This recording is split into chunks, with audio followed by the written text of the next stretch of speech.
Welcome, everybody. It's Thursday night. That means it's time once again for Tech Charge, the Turn Down for What podcast. This is episode 6.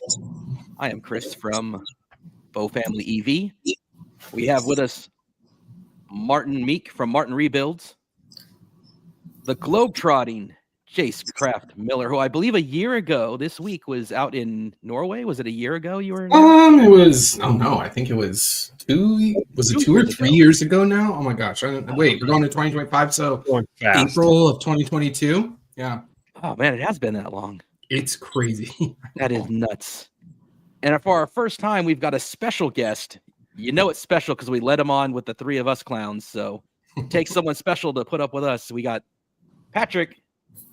I don't want to butcher your last name. Is it Chung? Chang? Yeah. You got it right.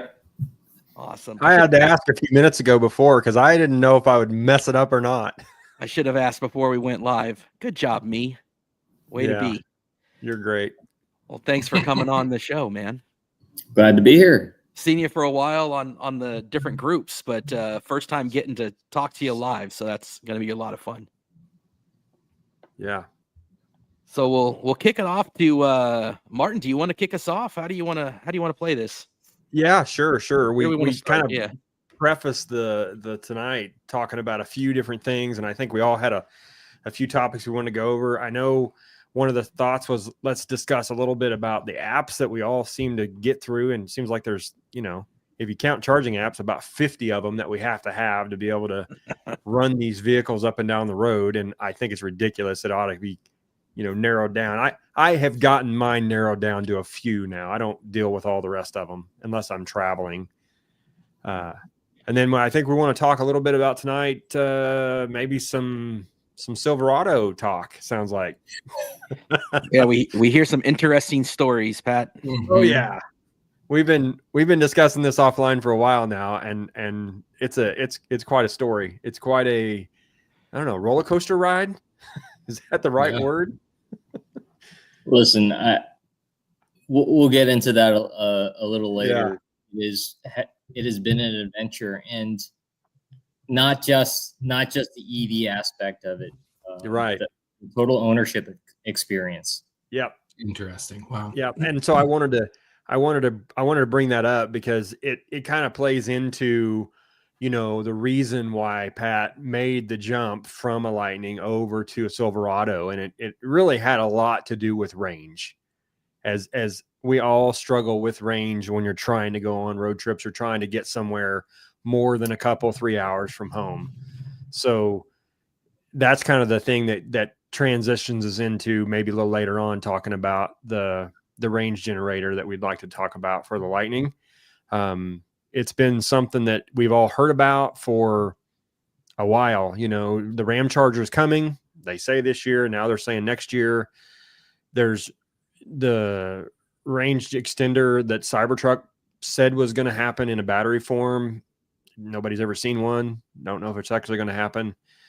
So we want to get into that. There's going to be some really interesting talk about range extensions. And I know Pat, it's kind of want to bring Pat on because he's done this. This has already happened.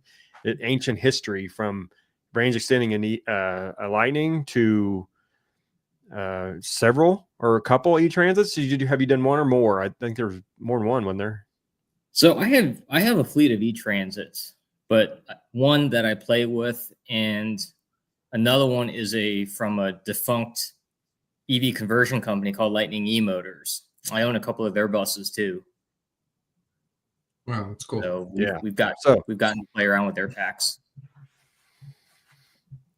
Josh had 90 miles of range at 60%, man. That's kind of like my that's my standard range kind of extended. Yeah, is that extended range? That's extended. Yeah, that's the big battery. Yeah, I had that, man. My battery when I left work today was 24 degrees, and that was with a 6 degree outside temp. So I was actually kind of proud that it held that much heat. Yeah, that's not too bad. Yeah, I think that that's the big debate now, right? Is that the way we need to go? Range extenders, series hybrid.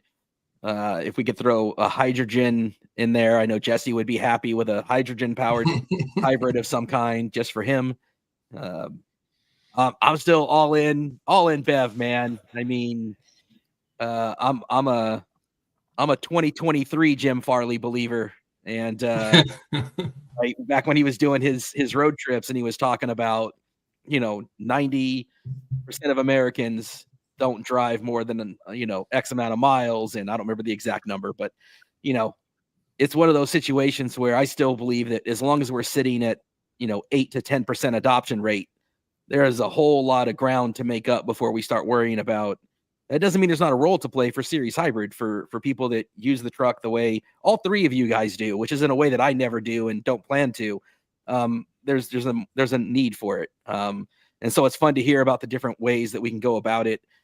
But then just a huge gap there where I just want to see us, Rivian, I kind of snarkily was like, oh, great, another $100,000 EV. That's what we were missing in the market.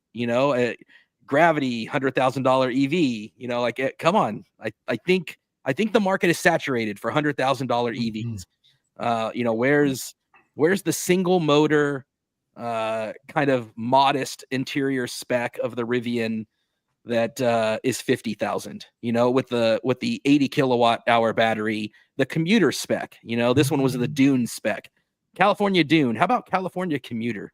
Yeah, plenty to be sold at 50 grand. And I know R2 is supposed to kind of be in that niche, and Lucid's got their midsize that they're working on for 27, I think it is. Ford, of course, 27. Awesome, But they're not a full-size truck, right? I mean, you're really, what's small, your options in the 50K range for a full-size electric pickup truck? Nothing. I mean, really, it's the Pro. Yeah. And it's tough to get a Pro. Yeah, now it's pretty tough. Yeah, a little more. Yeah, you can get them, but yeah, you got to get a canceled order essentially nowadays. Yeah. Yeah. So the middle ground, we've kicked that can down the road, right? That burning platform is somebody's put the fire out. And so now the urgency, you can feel the urgency has completely left the building, and everybody knows it. And so there's that, like we talked about on our podcast with Josh and Jesse, that we've pivoted in EVs. And, my only concern is that as we're doing that, China is going to come around and just eat our lunch. And that's where my worry is, Listen, it's a valid concern. I'll tell you why. I was in Mexico fairly recently, and I was surprised by the influx of Chinese-made cars, and driving a BYD Shark, plug-in hybrid, range extended, in Baja California, where the infrastructure was very questionable at best. But to see the amount of BYD vehicles down there was very surprising. Aruba I don't think people the same way when we travel there. It's become exponentially more the last 3-4 times we've gone. It's just more and more and more, and a sort of similar situation. There's no charging infrastructure basically at all. A couple chargers here and there, but on the island, they don't really need them. They can just charge at home. But it is crazy how many Chinese manufacturers, VinFast, you see them all. They're there. Yeah, in Germany is shutting down 2 or 3 factories. In Europe, there's Porsche is getting their butts kicked in China right now because the Taycan, which used to be a top seller for them out there, 70% drop or something like that, and that the Xiaomi is out. Was it Xiaomi SU7, which is doing 90% of what the Porsche can for half the cost. And even Tesla, it's odd because they use the CATL batteries out in China, and they're switching in Europe. They're going to start using all of the Blade batteries from BYD. So even when Tesla succeeds, BYD and CATL succeed. So we're quickly getting to a point where if all we can sell is $70,000 to $100,000 EVs at 30 to 50,000 a clip, I mean, the U.S. market isn't big enough for the big three to be only selling in the U.S., which I think Jim knows to his credit, and he knows he needs to be able to sell these smaller vehicles, and he knows that they need to be need to be able to sell like a Ranger size pickup, which is a worldwide market. Like he knows in, you know, South America, the Ranger is where it's at, and Australia, the Ranger is where it's at. And he talked about there'd still be a role for a full size in fleets. Like, you know, he talked about all that. I'm on board with that. It's the urgency that I'm missing to 2027. You know, in a way, we were just talking about, Jace, it's been a couple years since you went to Norway, and it seems like just yesterday, but as far as how far the EVs have gone since your trip to Norway to now think 2 years ahead. I mean, that's the type of exponential step that's going to be getting, you know, whether it's battery technology, charging technology. So if in 2 years, man, they better have 2 years from now technology in that vehicle. If they're not doing that, it's a scary prospect, I think. Mm-hmm. I mean, Absolutely. If there's one thing I could tell you, I mean, going overseas to China and driving their low cost EVs, seeing the quality, the charging capability that they have in their battery technology now, if you took the BYD Seagull and brought it over here to the US as an entry level car, they could not bring enough over. I'm telling you right now, because I mean, everybody laughs at me for my love of the Nissan Leaf. I have 25 of them in my fleet. Wow. And another university has taken our same heading and purchased them also. But at $14,750 a car to a commercial customer with 200 miles of range, and yeah, it's CHAdeMO and everything else, but they still sell like, and that's why Nissan still makes them. They sell well still. Yeah, I'd love to see just somebody to announce one of those type of vehicles, you know, and I just think that's the big thing we're missing. We're missing that scale. And you're right. Like when you go out and you see the Dolphin and the Seal and these things from BYD that are super affordable, and that's the super affordable. There's ones out there that are priced like our Mach-E or like the Model Y that are Model Y is a great car, especially the new one, which I'm actually going to get to drive Saturday, so I'm looking forward to that. But it's got a lot of technology in it, but the battery charging isn't spectacular, you know, and there's a lot of issues with the other cars that are out there, whether it's VW or Mach-E, in terms of comparing it to the Chinese market, and what they're selling for a similar price in China is steps above what we've got. And I think BYD's putting in their version of FSD in every single one of their vehicles. There's different levels to it, depending on whether you buy the $10,000 car or the $200,000 car. There's different. Some have LiDAR, some don't. Some are camera only, that kind of thing. Some is a mix.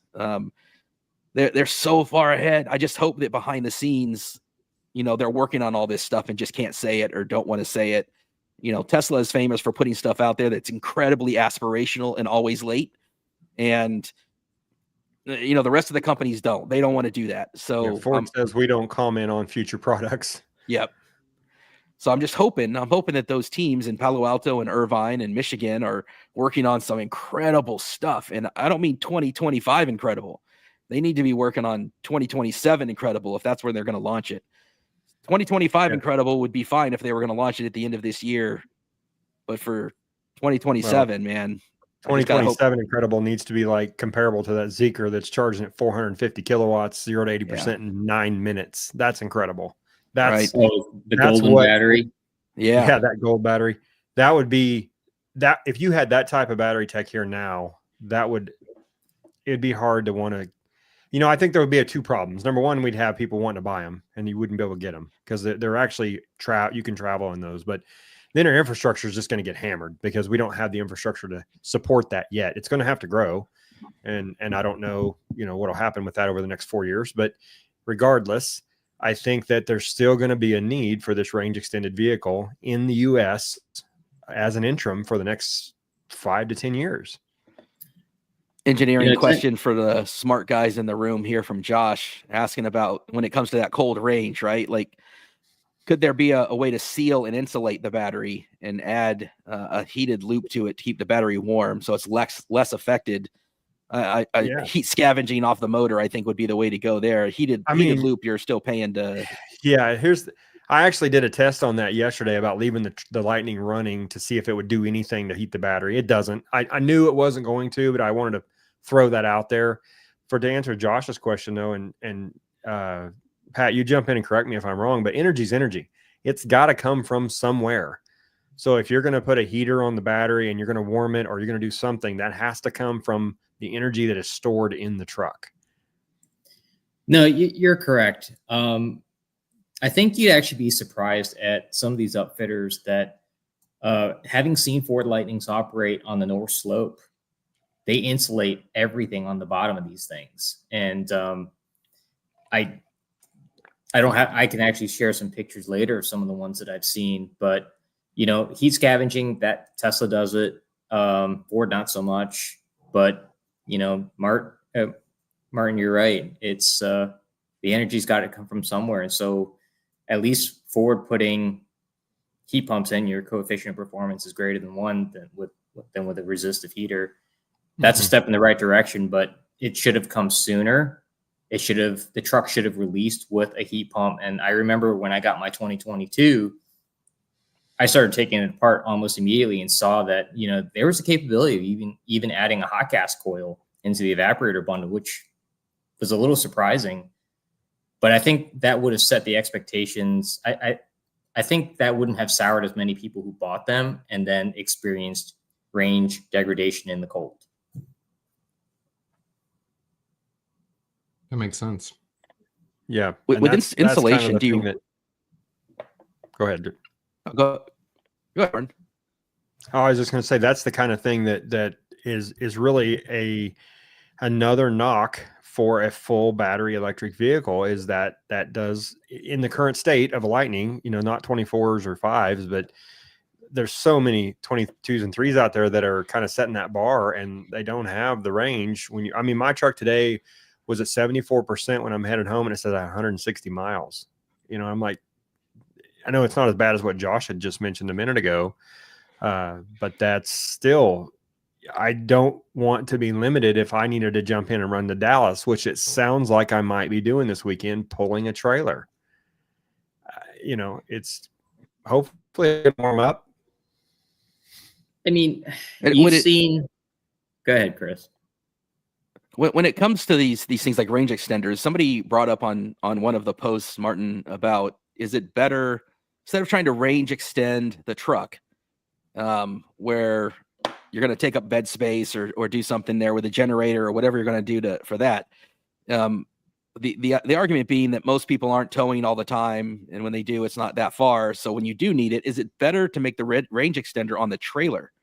And you've seen some people do this with light ship and those kind of stuff with RVs where they've got some type of battery storage. And if you're going to pay for the extra battery, and this is different from the idea of the generator, I suppose, but if you're going to pay for the extra battery, is it better instead to put it on the trailer side of things?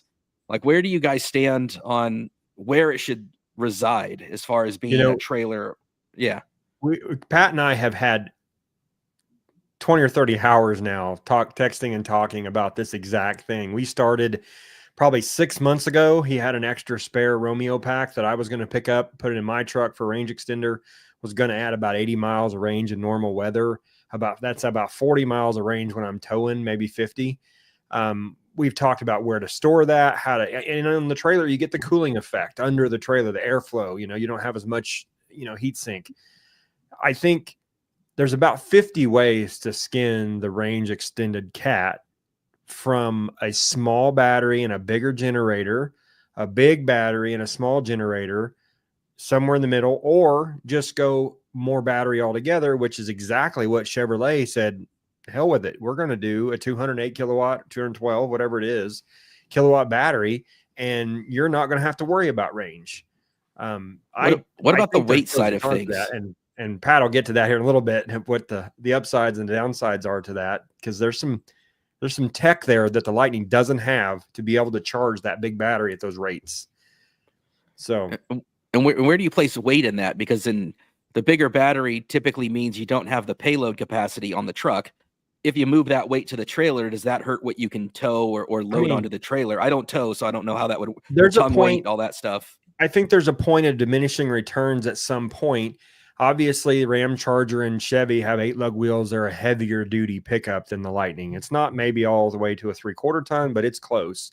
So, you look at a new Super Duty. If you put a 2,000-pound battery in the bed of a Super Duty, you're not really moving the needle that far. It would on a Lightning. The Romeo pack, I suspect that 40 kilowatt pack probably weighed 600 to 800 pounds. Is that right, Pat? Yeah. I mean, you had it in your truck, I think, for a minute, right? It was in my truck for about 40,000 miles. Yeah. Do you have pictures of that you can bring up? Like, talk about that, Pat. Like, what did you do? Explain to the audience. Martin knows very well, but I've kind of heard here and there. But can you explain what you did and how you did it? And I don't know how to exactly share here, but Romeo Power, before they went bankrupt, they were making these rectangular bricks. They called them the Monera Pack series, onboard BMS, and they were basically, whether you want to run 1 or 5 packs, 7, 8 packs, they daisy chain pretty easily. I had one out of a wrecked Lightning E-Motors bus. Said, well, let's play around. My truck's out of warranty. This was already after we did the extended battery swap to replace my standard. So, Chris, I don't know if you realize my 22 started out life as a standard range truck. So, yeah, Martin keeps trying to get me to mess around with mine, and I'm like, as long as I got a warranty on it, man, I can't touch that thing. I'm too paranoid to do much with it. But yeah, he was telling me about it. But tying I actually got got some of the idea from I can't remember the guy's name. You see some of his videos on YouTube. He did the TRX trailer. Yeah, Jim. And ended up wiring, tapping into the existing high voltage and tapping and just setting the Romeo pack right up against the back of the cab in the bed, tied down, just to see what it could do. And I was pleasantly surprised at how much more range it added to the truck without adversely compromising the ride. And I'll tell you right now, I've put a lot of weight in the back of the Silverado, and I put a ton of weight in the back of the Lightning. The Lightning handles payload much better than the Silverado. Now, granted, mine's a 4WT. But is this on the screen here? What you had for the Romeo pack, or was it different? Similar to this one, a little thicker and a little thinner in length. That looks like one of their Romeo truck packs, but something similar to this in a 400-volt configuration. They have a couple of different ones, but this was basically one of 5 out of a wrecked bus, and why not play around with it, right? We already had successfully accomplished this with an E-Transit with a Fenton pack. So it actually has a battery pack behind the rear motor that we use to run the auxiliary air conditioning, wheelchair lift, and other accessories. So it's absolutely feasible, and it's been done by others besides. I'm not the trailblazer. This isn't something new. This is very, very possible to do. How are you tying that? How are you tying that battery into the existing battery? How's that working? So getting the BMS to talk has been my roadblock. Basically, I control the contactors on the Romeo pack to tie into, to basically energize and contribute to the Lightning's high voltage, or, in the case of the Fenton pack, the E-Transit's high voltage. That's typically not how they do it, but it works. I mean, as long as your voltages are fairly close, I haven't had any issues. To tickle 400 miles of range in a Lightning is pretty satisfying. I know, Chris, you would enjoy that quite a bit. Yeah, I mean, I did a recent range test, and I could only. Oh, there you Hey, go. Is that what it looks like? no, that's a Proterra pack I have. Oh, that's Okay. not the Romeo. No, that's a Proterra pack. Yeah, But that's 40 kilowatts as well, isn't it? It is. I That's have 5 big. of those too. That's It'd be big similar for in 40. size. That's only 40 kilowatt hours. Yeah, it's Yeah. 40 kilowatt hour. Kind of a big pack for that, isn't it? Yeah, I mean, sitting on a pallet, so it's not huge. It's pretty thin, and it's got integrated cooling plates and all that, and internal BMS. So it's got a bunch of space for contactors, and the way these are set up, they don't have a power distribution module where you've got all your high voltage going to it, and then you've got your pre-charge contactors and positive negative contactor in a separate case. They're pretty modular with these. In fact, if you look at the end closest to the hydraulic cart, that's where the contactors are housed. They make them this way. They swap pretty easily. I mean, you can put them in just about anything if you've got the space. We thought about putting one of these in the back of an Ampha car that we're restoring right now, but we decided a custom Leaf battery pack would be easier. Cool. Yeah, and I think the Leaf's a really cheap, inexpensive way to range extend a Lightning. The problem is you just can't really back-to-back charge it because it didn't have active cooling. Have you talked to anybody when you're talking about doing these things to the E-Transit or the Lightning about the warranty, or because do you have so many miles on it that it's outside of the warranty area? Like, did you have any concern about that? So as of tonight, our oldest E-Transit coming back from its last run has 242,449 miles on it. I think it's out of warranty at this point. Original pack. That's awesome. That's a story Ford needs to tell, man. It's still at 90% state of health. Yeah, it's great. Are those pouches? Pardon? Are those pouches or cylindrical cells? No, those are pouches. Just like, so I figured. E-Transit runs the Mach E-Pack. Yeah, okay. I have an E-Transit at work, and it's been a workhorse for us, man. No maintenance on it, and had it for a little bit longer than I've had the Lightning. And we do our kind of standard 150 miles a day in it, and it's all deliveries around town and in commute in the Bay Area, so it's perfect for that. But we can't take it, for example, to Sacramento, or we can't take it, for example, to Monterey, because trying to get up and over the Santa Cruz Mountains, that's where we lose it. We can't do that. Not that we'd go throwing in a range extender in our situation, but it does, it's got a more limited use case with the battery pack to be the way it is. So, I mean, it's interesting. It never occurred to me the idea until you guys started talking about adding battery packs to existing vehicles, or I've seen Teslas where they've had older battery packs and they've replaced them with a new one, and the new one is bigger than the older one. Yeah, you do. That's right. You have the Model S the new Model battery S with a 90 kilowatt replacement pack at 22, and it's the upgraded pack. They do awesome. It. You can take an S60 Model S and put an S100 in it, or a 100 kilowatt pack in it, and now you have 100 kilowatt with the fast charge rate. Yeah, so that's one of the beautiful things about working with Tesla is the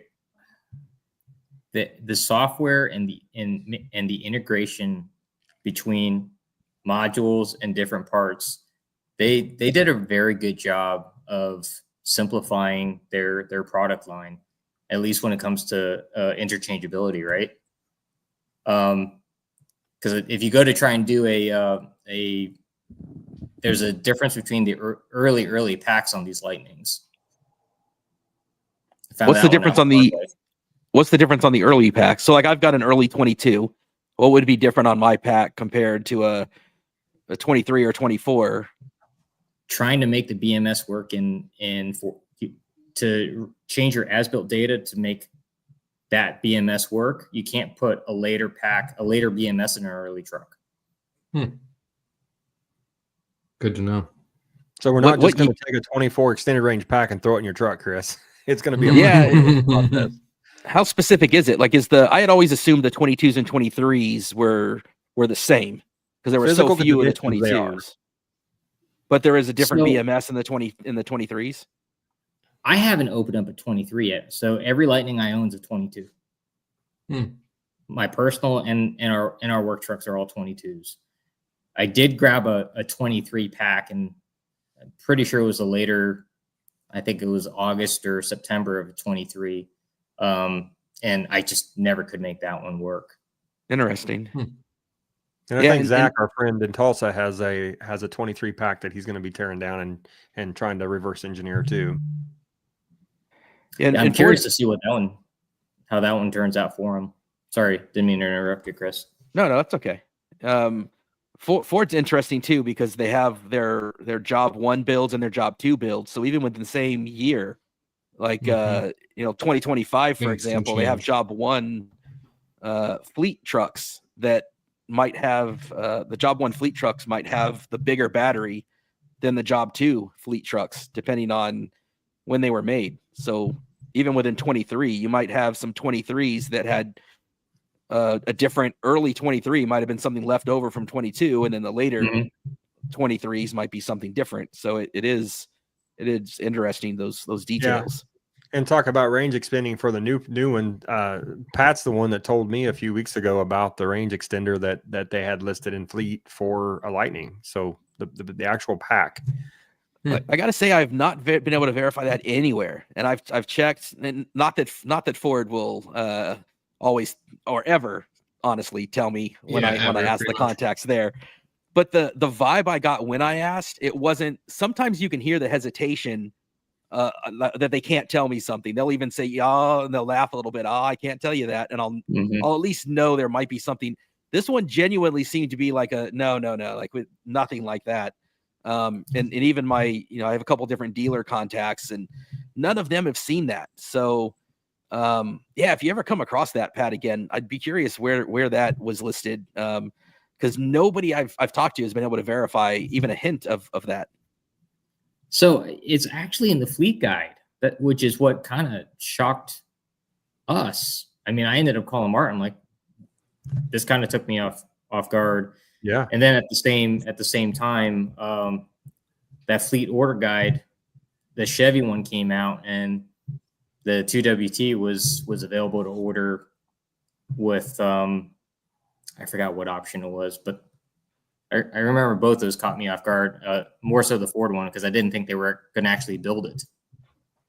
Yeah, if you ever get a chance to find it again, and I'd love to check it out. Just it'd be interesting to see. And so is that I don't know if do we want to talk about the pivot to Silverado, or do we want to talk about the idea of the generator first and then pivot to Silverado? Because we talked about the battery type range extensions, but what about this idea of a generator? Like, maybe we touch on that first, and then we kind of then talk about your choices on the Silverado. You can quiz Martin on the generator, because I played around with it, but I don't think that's my route. Yeah, we're not aligned on what route we should go. We just both know that we want range extension. I know that, and we're both working together on it. I am pushing the EREV generator specifically for one reason: trying to charge a lot of battery on top of the 131 pack that's in a Lightning right now is going to be more difficult to me to figure out than putting a kind of I'm going to call it a standalone kit that you can slide into the bed of a Lightning. And we're working through one of two routes. We'll either figure out how to crack the code on the CAN bus with the Ford onboard charging system, either the 11 kilowatt or the 19 kilowatt, whatever we end up doing, if it's dual chargers or not, or we'll stack a couple of 10 kilowatt Tesla inverters on that generator skid or pallet or whatever it looks like, if you will. And we'll dump power straight to the big batteries. I mean, that's going to be something that is controversial, to say the least, because there's a lot of people that don't understand it. And there's a lot of fail safes and a lot of things that we're going to have to work through, especially before this ever gets to where we could actually either help somebody else do it or sell it. I mean, there's a long road between now and then. So, our good buddy, real quick, Tim Bart's chiming in. Like, great to see you, Tim. Friend of the show, and I always watch his stuff. And he was just mentioning that retail orders weren't available until job 2, and he just had a great show kind of going over all the different ordering of each different trim level. He went through all the details of that. We used a lot of the details we learned from him on our last show.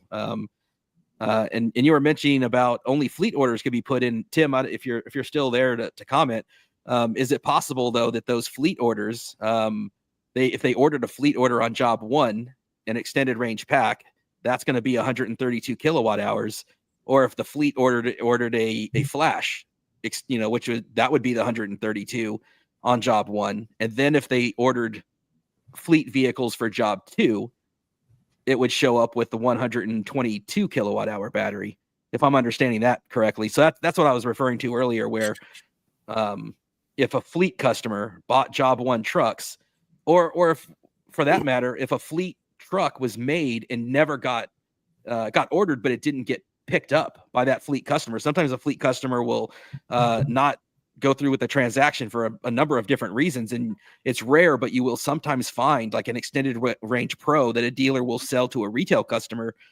Potentially, if you come across one of those, depending on if it's job 1 or job 2, if I'm understanding right, you got to pay attention, because a job 1 fleet truck could have the bigger battery versus the job 2.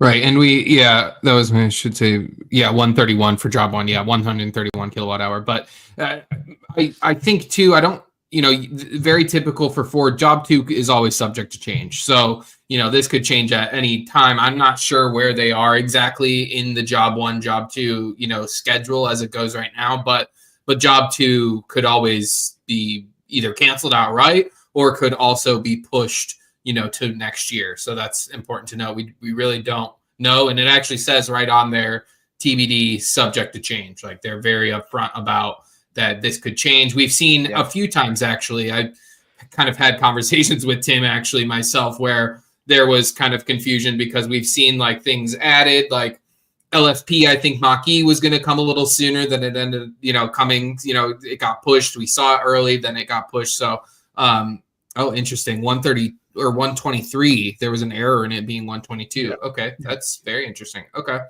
So it's always subject to change. Do you know, or does anybody know, is that just software limited? Because the pack module size, the module size themselves don't divide out to come out to that 123 off of 131. So I don't know if they're just software limiting this, or why though. Do you have any comments on that? Why would that be an odd?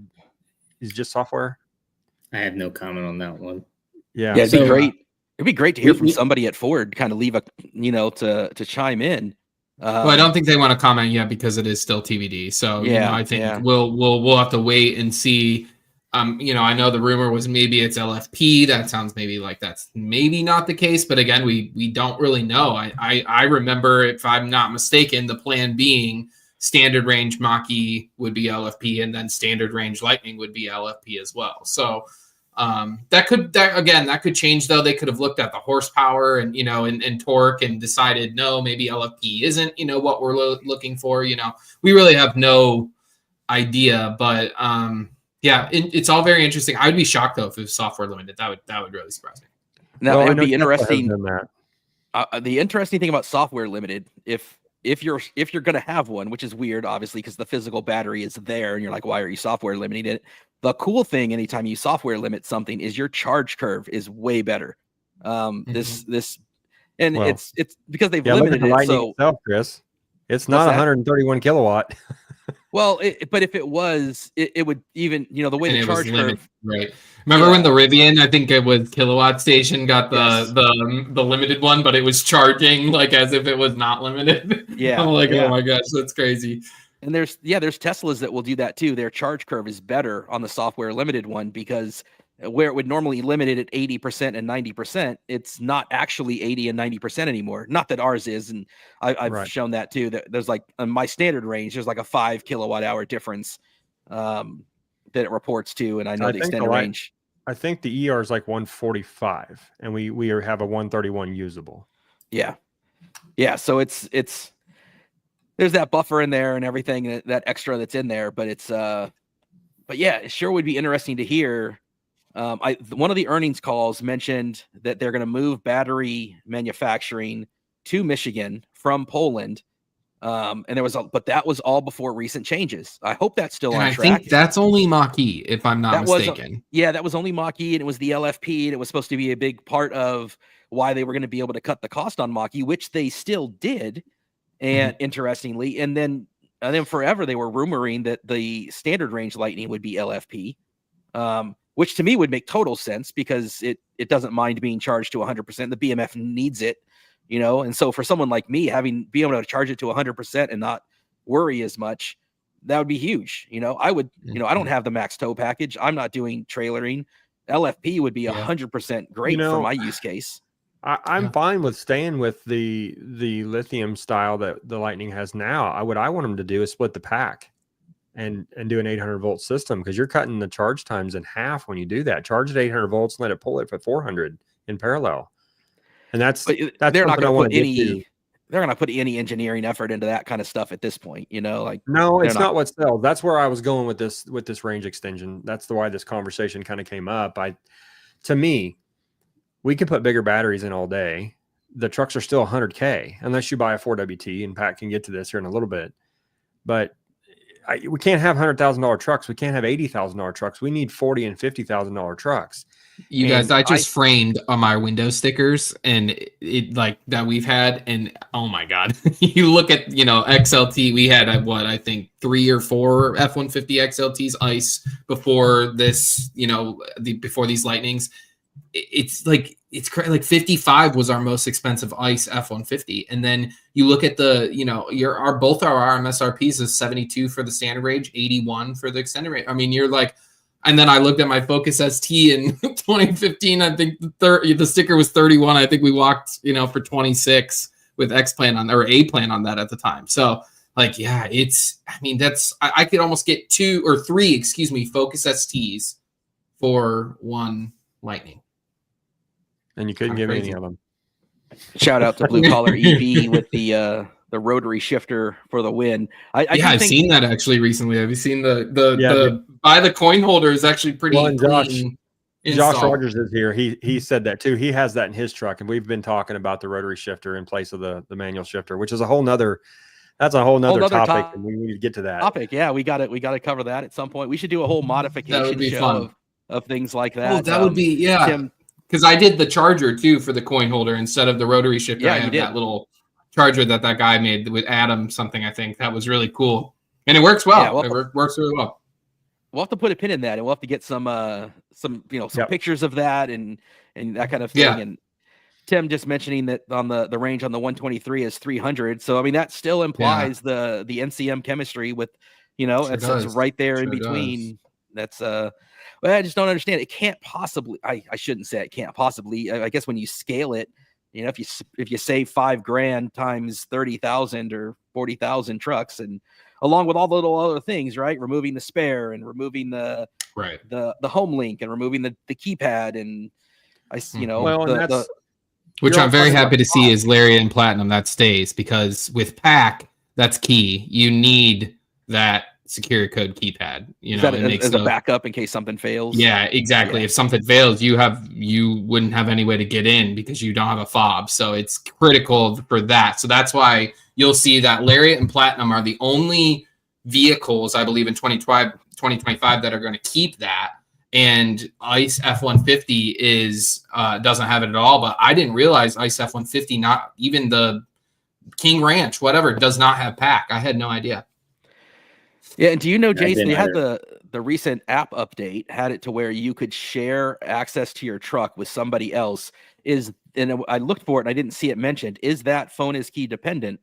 Yeah, I don't know. And with that, with the recent app updates, they've also added. I still in all the ICE groups as well, because it kind of just shows kind of what's going on outside of Lightning World, and they've also added climate controls to a lot of the older trucks. I've seen a lot of even XLTs that are 2022 XLTs that are now getting climate controls and all of that. So yeah, it's interesting. They're kind of adding things. It's sort of hard to distinguish though, what trim exactly gets what, even within Lightning, and then you add ICE onto it. It's like a whole other thing. So it's tough to say, but it does look like they're adding a bunch of stuff. Tim mentions you can get the keypad and the XLT on the XLT and flash. But Yes, Tim, I as a believe dealer installed. Yeah. Yeah, dealer installed option. You know what's correct funny us if about we're- that keypad that's on the applique on the door? It's Mhm. wireless transmit, but there's a wire running to it.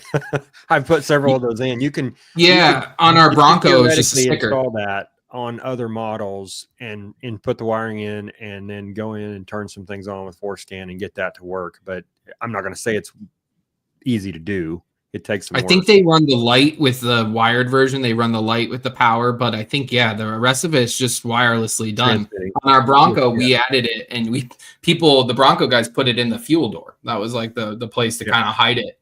I put mine right on the side, but Yeah, the old school had a little stick on a Super Duty. You just stuck it above the door handle. You know, you could put it wherever you wanted, but yeah, That's what those are. My E-Transits have them that way too. yeah. I love it. I mean, but I was happy to see that at least stays on Lariat Platinum, because if you have pack, it's key to have that, just in case something goes wrong. Yeah. How many times has pack not worked for you? yeah, it's not worked for me. But I will say, I've never been stranded. I've never been. me neither. And because of that, I've had a the couple two things that times always where bail you out. So for me, and I do want to hit on that because we were talking about apps a little bit. I know we've pivoted here like 17 times, but I want to talk about that because normally when your pack is not working, now outside of Android Auto breaking something or something along those lines, we've had that happen in the last month or so. your Bluetooth's turned off. Yeah. The Bluetooth I've gets done that. turned off. And then I have a Mach-E and a Lightning. So if I had been in the Mach-E the night before and I forget to switch it back over to the truck and I walk up to the truck and it won't unlock, if I turn it on right then, almost invariably I have to restart the phone to get it to connect to the Lightning. So what I do, I'm not going to stand there either in the rain or the cold or the heat trying to get the truck to connect. I just use the keypad, jump on in, start the truck, punch in my backup passcode, and then once I restart my phone and go to work, it'll restart on the way. And then when I get in the next time, it's fine. So I think Bluetooth and the connection to that truck is the only real issue with pack not being functional. It gets me at least once a month where I forget or Bluetooth's off or whatever. I just wanted to mention while we were kind of talking, Jace, you were bringing up, the differences between gas and EV when it comes to the Lightning and the F-150s and the different things. And there was just this report yesterday where they've delayed the next gen F-150 until 2028. And I have to wonder how much of this stuff is related, because we know that, Doug Field is already. I think it's very, very, very related. And in fact, I was not surprised by this whatsoever. Yeah. And I wouldn't be surprised to see T3 go to 28 either. I know that's not fun here, but I could see that. It's going to be an EREV explosion is what I think.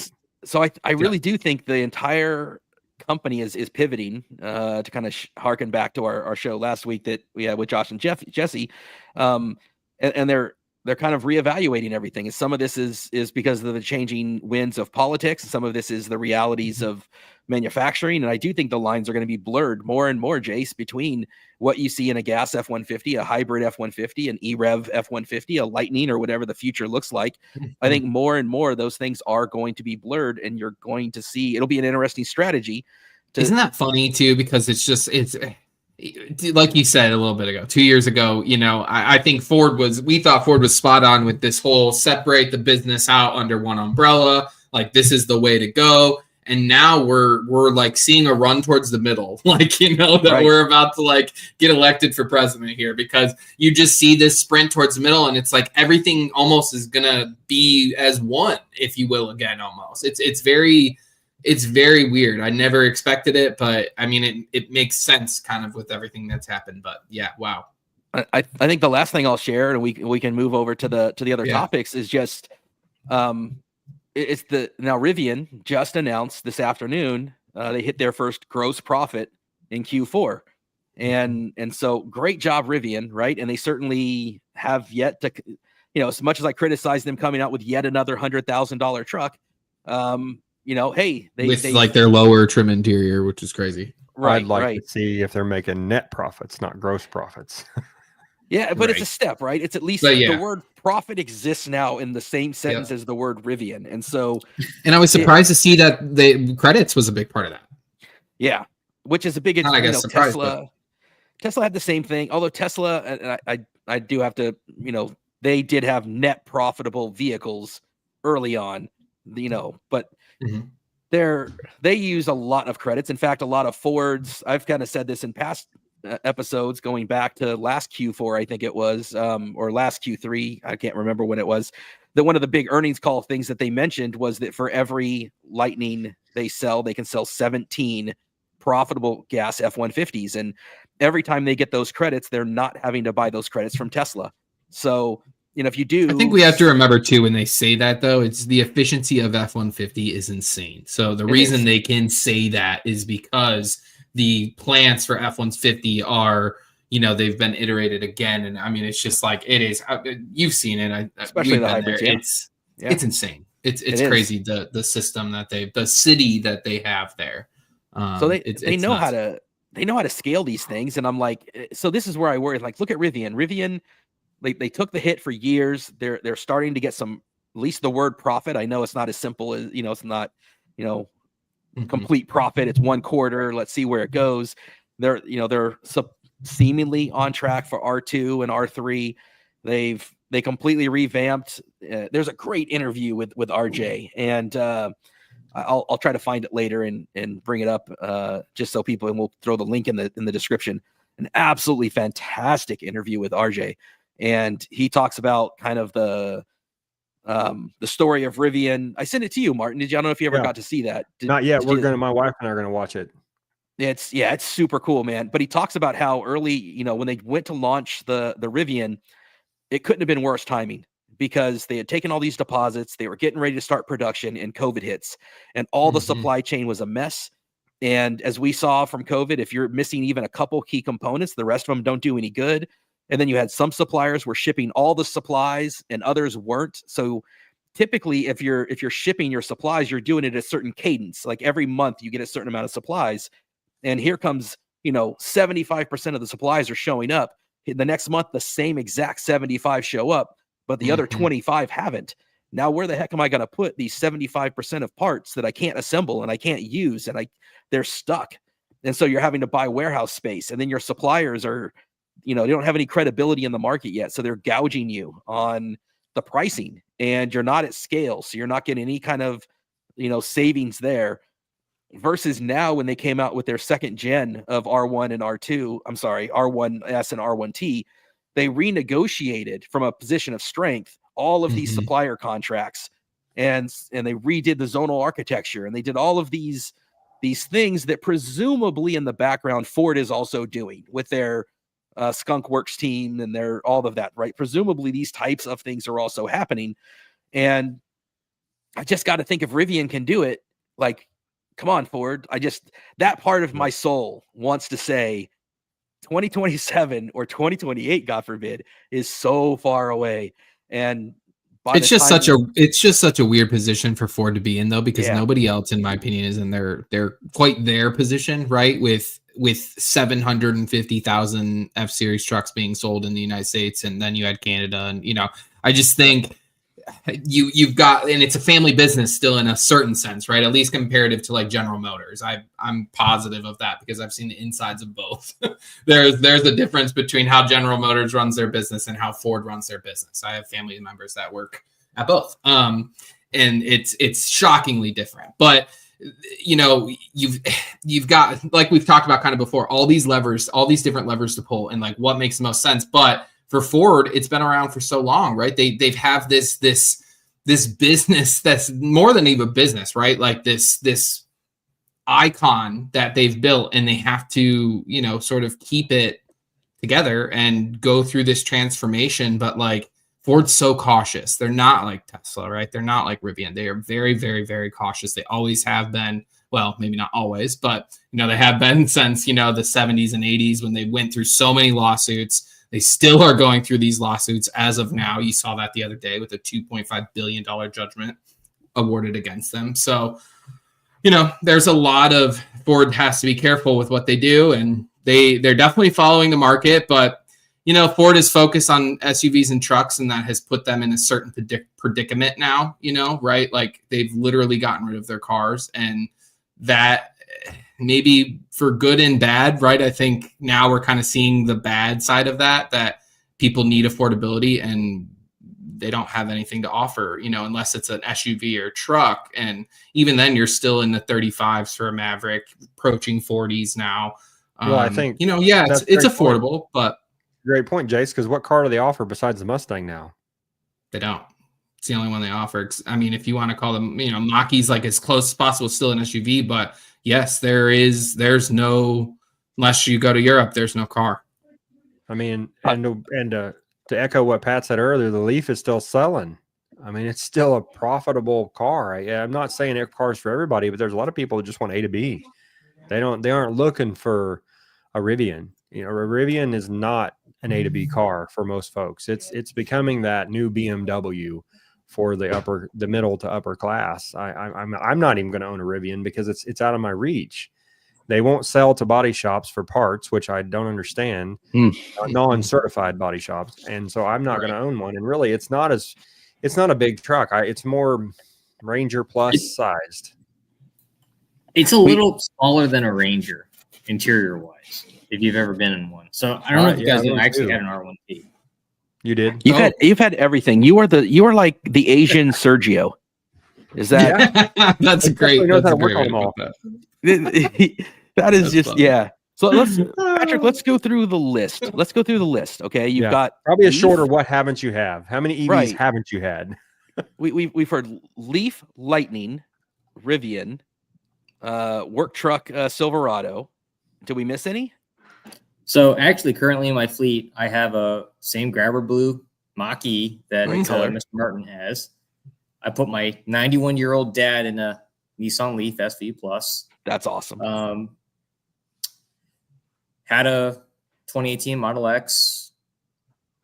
And your girlfriend put the girlfriend and she's in an ID4. ID4. My best friend's youngest daughter is in a Mach-E across the street. His oldest daughter is in an ID4.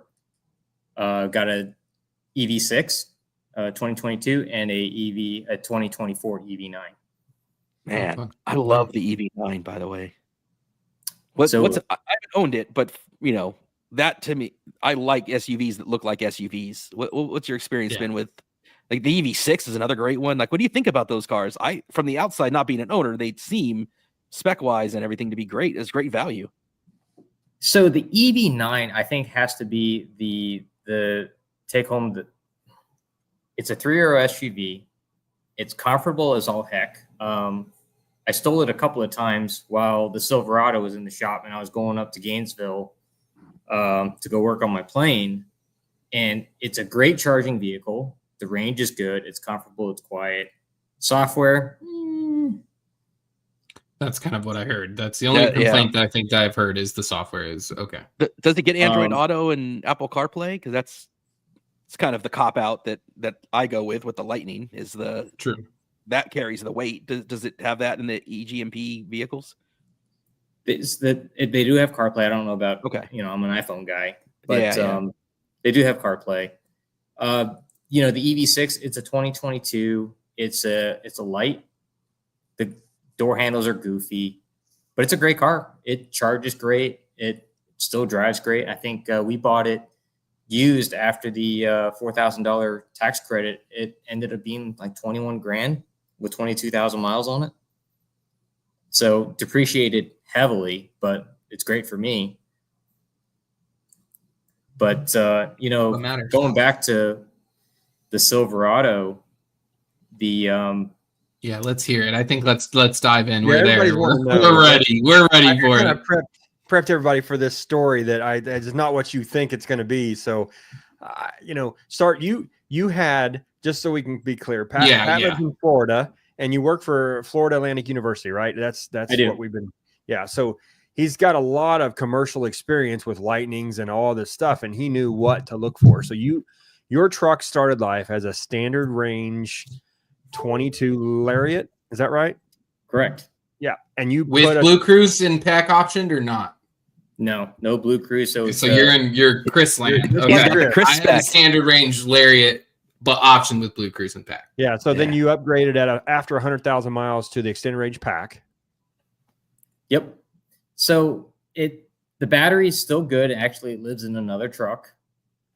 So you took the whole pack out. The standard range pack is in somebody else's truck. Yep.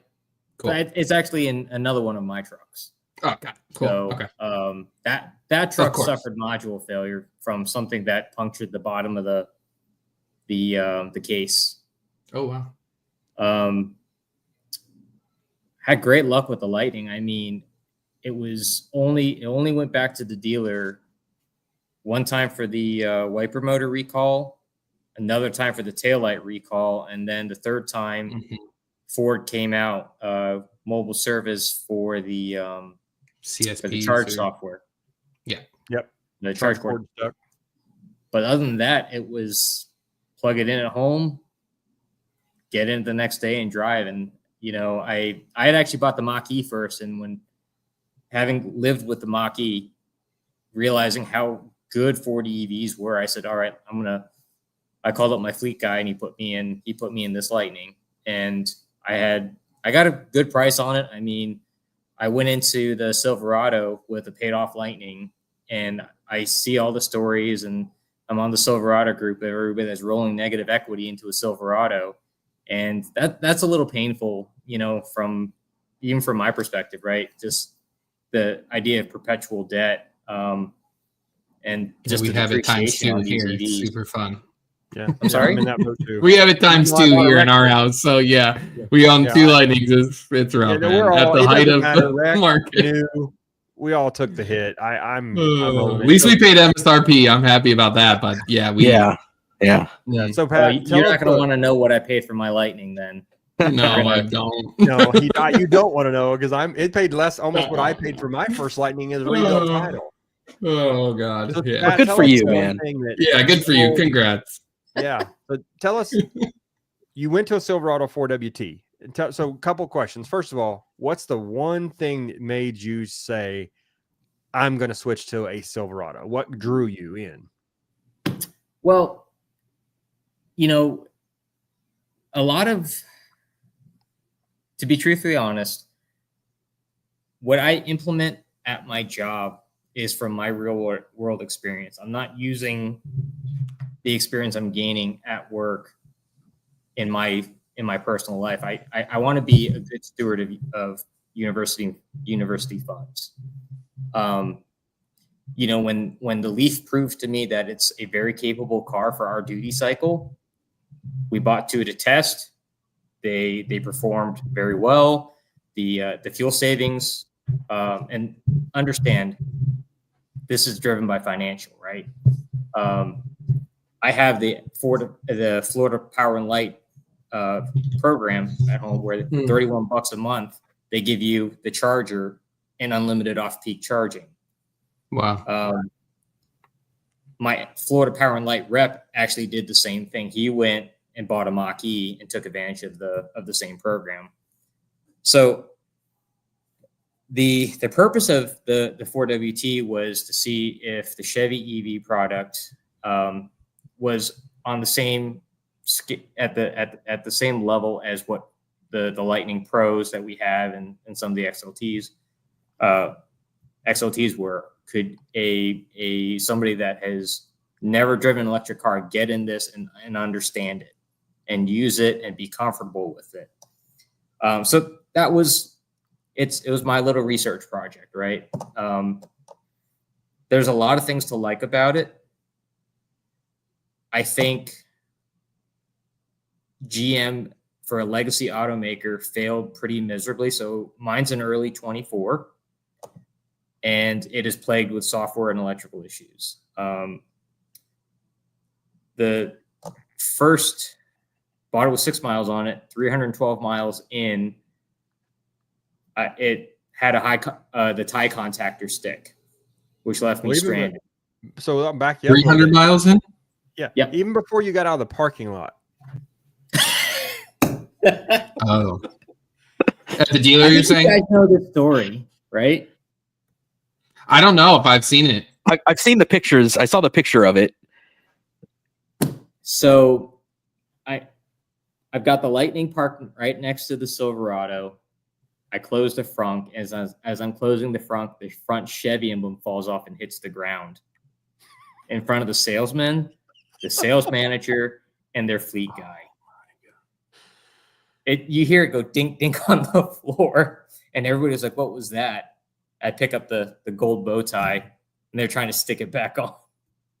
So maybe that should have been an indicator. I probably should have grabbed another vehicle. But, you know, when I was down there driving this, when I went to go pick up the 4WT, I drove an RST, and it had build quality issues too. There was something in the steering wheel that was sticking my finger. I was a little surprised that for $100,000 truck, the quality was as poor as it was.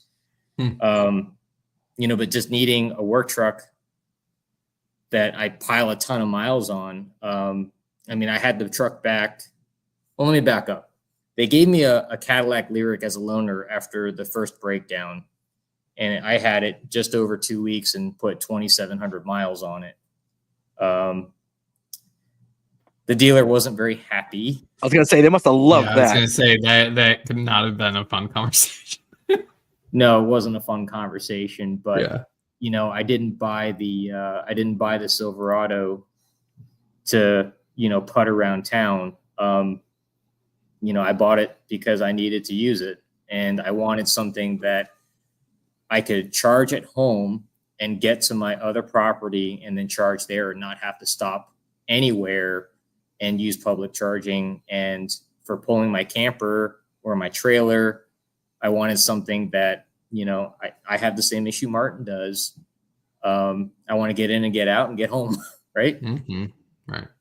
And with the 4WT, I mean, you say it's $100,000 truck, which it is, but really it's a $50,000 truck with a $50,000 battery. Isn't that?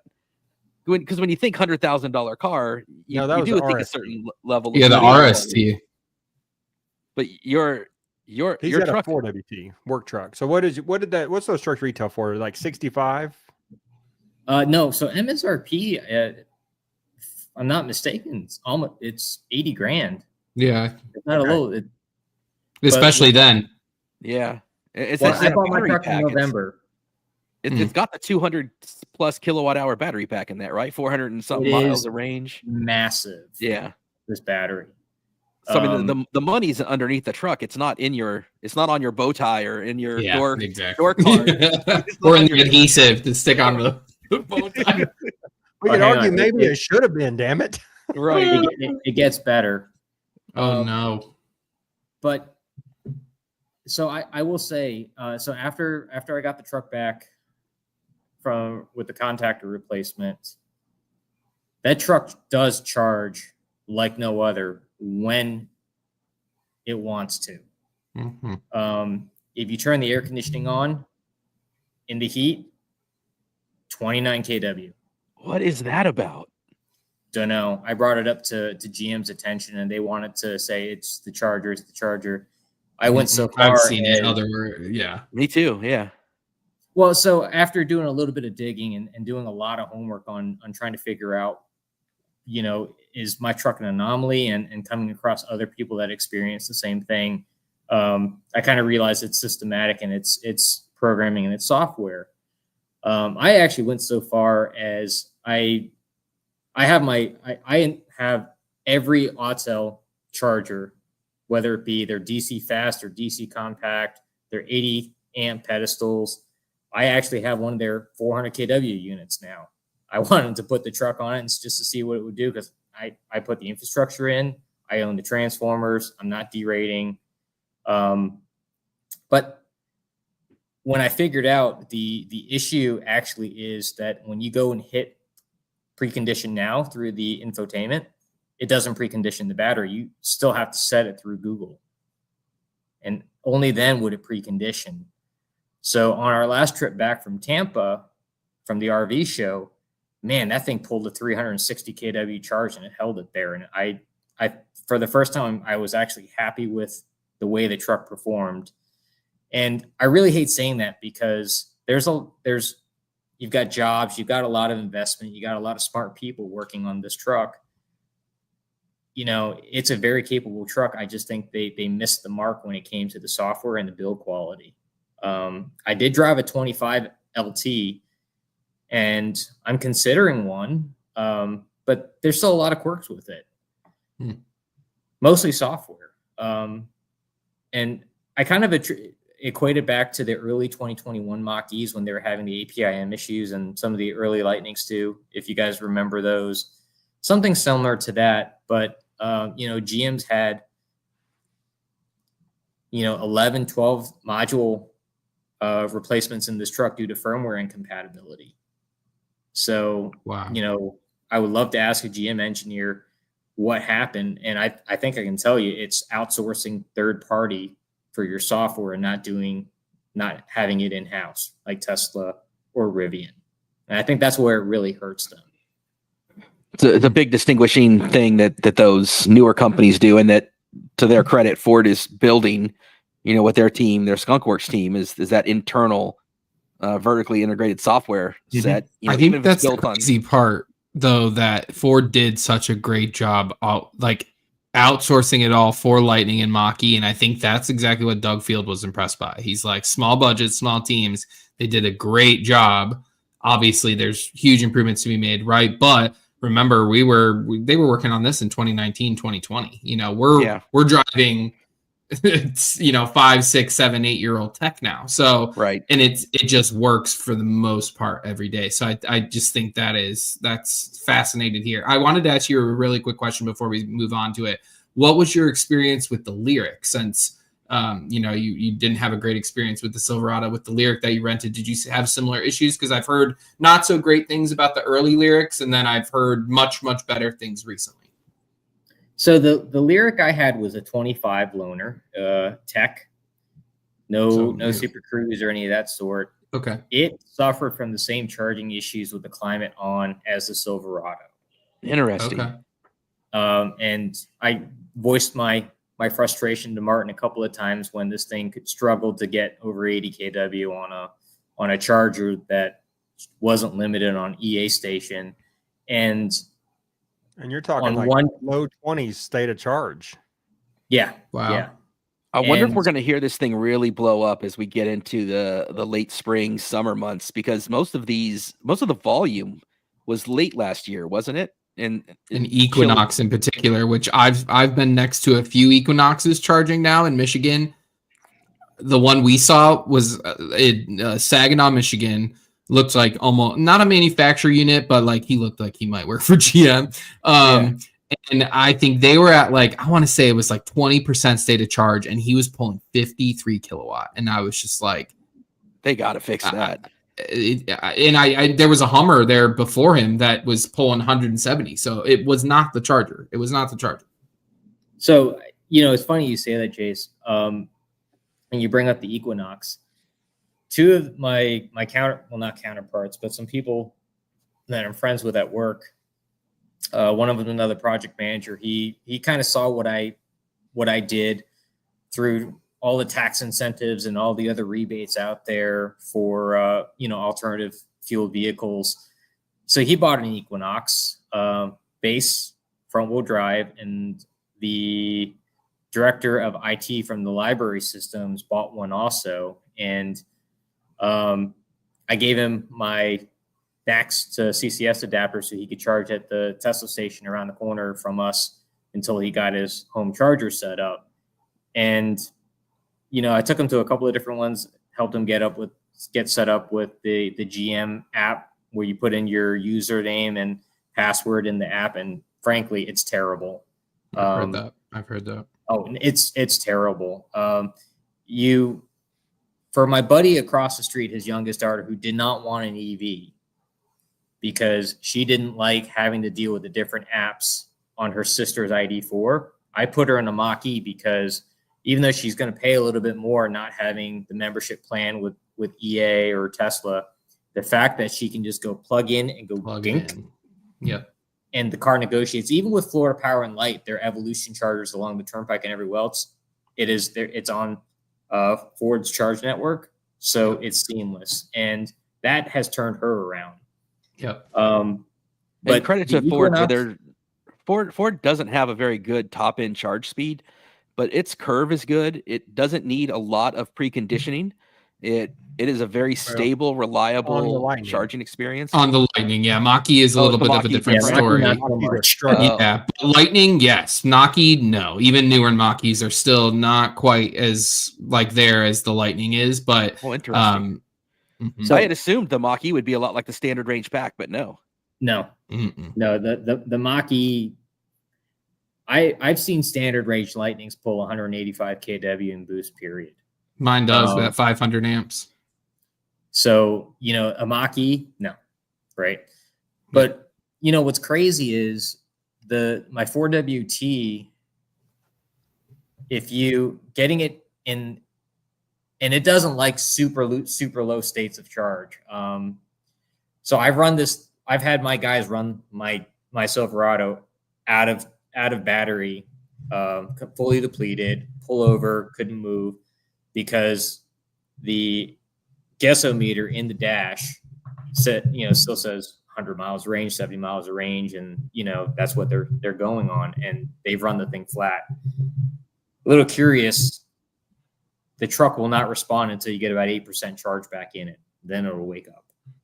So wow, that was the first time that happened, trying to charge that big pack off a mobile charger off another Lightning was miserable. We ended up just towing it. And if you actually start using the infotainment, the map routing in Google, there's over 100-mile delta or difference between what it says it's going to run out at versus what the truck says it's going to run out. It doesn't auto update like the Fords do, right? Everybody complains that I put this in my map and my navigation, and then your estimated range is revised. Yeah, the Chevy never did that. But Jace, when you're going back to the Chevy emblem falling off, the piece of roof ditch trim flew off the top of the truck and went through the windshield of the person's car behind me and cracked their windshield. God. So ended up having the cops call on me for that one. And it's a known issue on these trucks. What is with manufacturers? The Cybertruck has pieces that fly off. They're the adhesive thing. Like, I know there's industrial adhesive. I understand that, but it's double stick tape that they're using on it. That's just crazy. And we've used that for years on Fords, but we don't have things flying off. When it matters, it's bolted on. Like molding. The only one was the Explorer. I will say the Ford Explorer did have a recall where the A-pillar plastic trim piece would fly off. But you're talking about the later ones. Yes, it was recent. Yeah, this was just 2011 up trucks. No, 2013 and up truck, 2012 up trucks. So, funny that you say Explorer, because the Silverado's been in the shop so many times, and not having a loaner, I've been driving a 94 Explorer around. There you go. Still reliable though. Have you driven the new Explorer?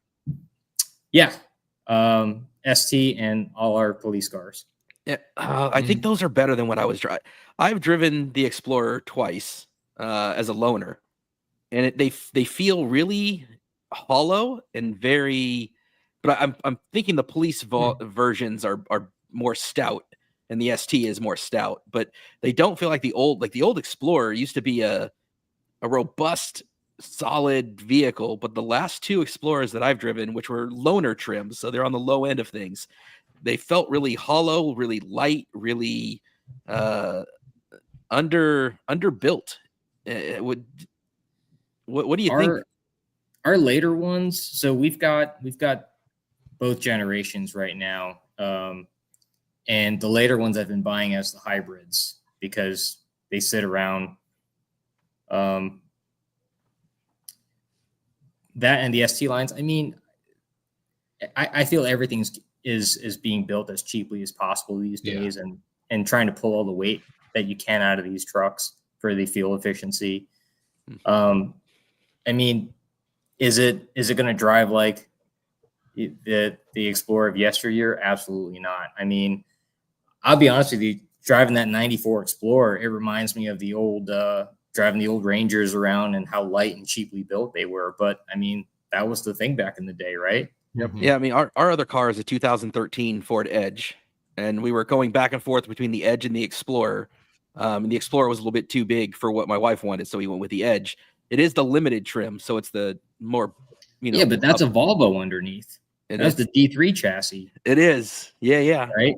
So those were safety at any cost. Yeah, it's a solid car. And so I think I was just surprised going into the Explorer that it didn't feel as good as that, 12-year-old Edge to me. I really like the new Explorer. I haven't driven it, but what was that, Martin? It just sucks that the water pump where they put those on that Explorer will tank, or the Edge will tank at 170,000 miles, and it takes the engine with it.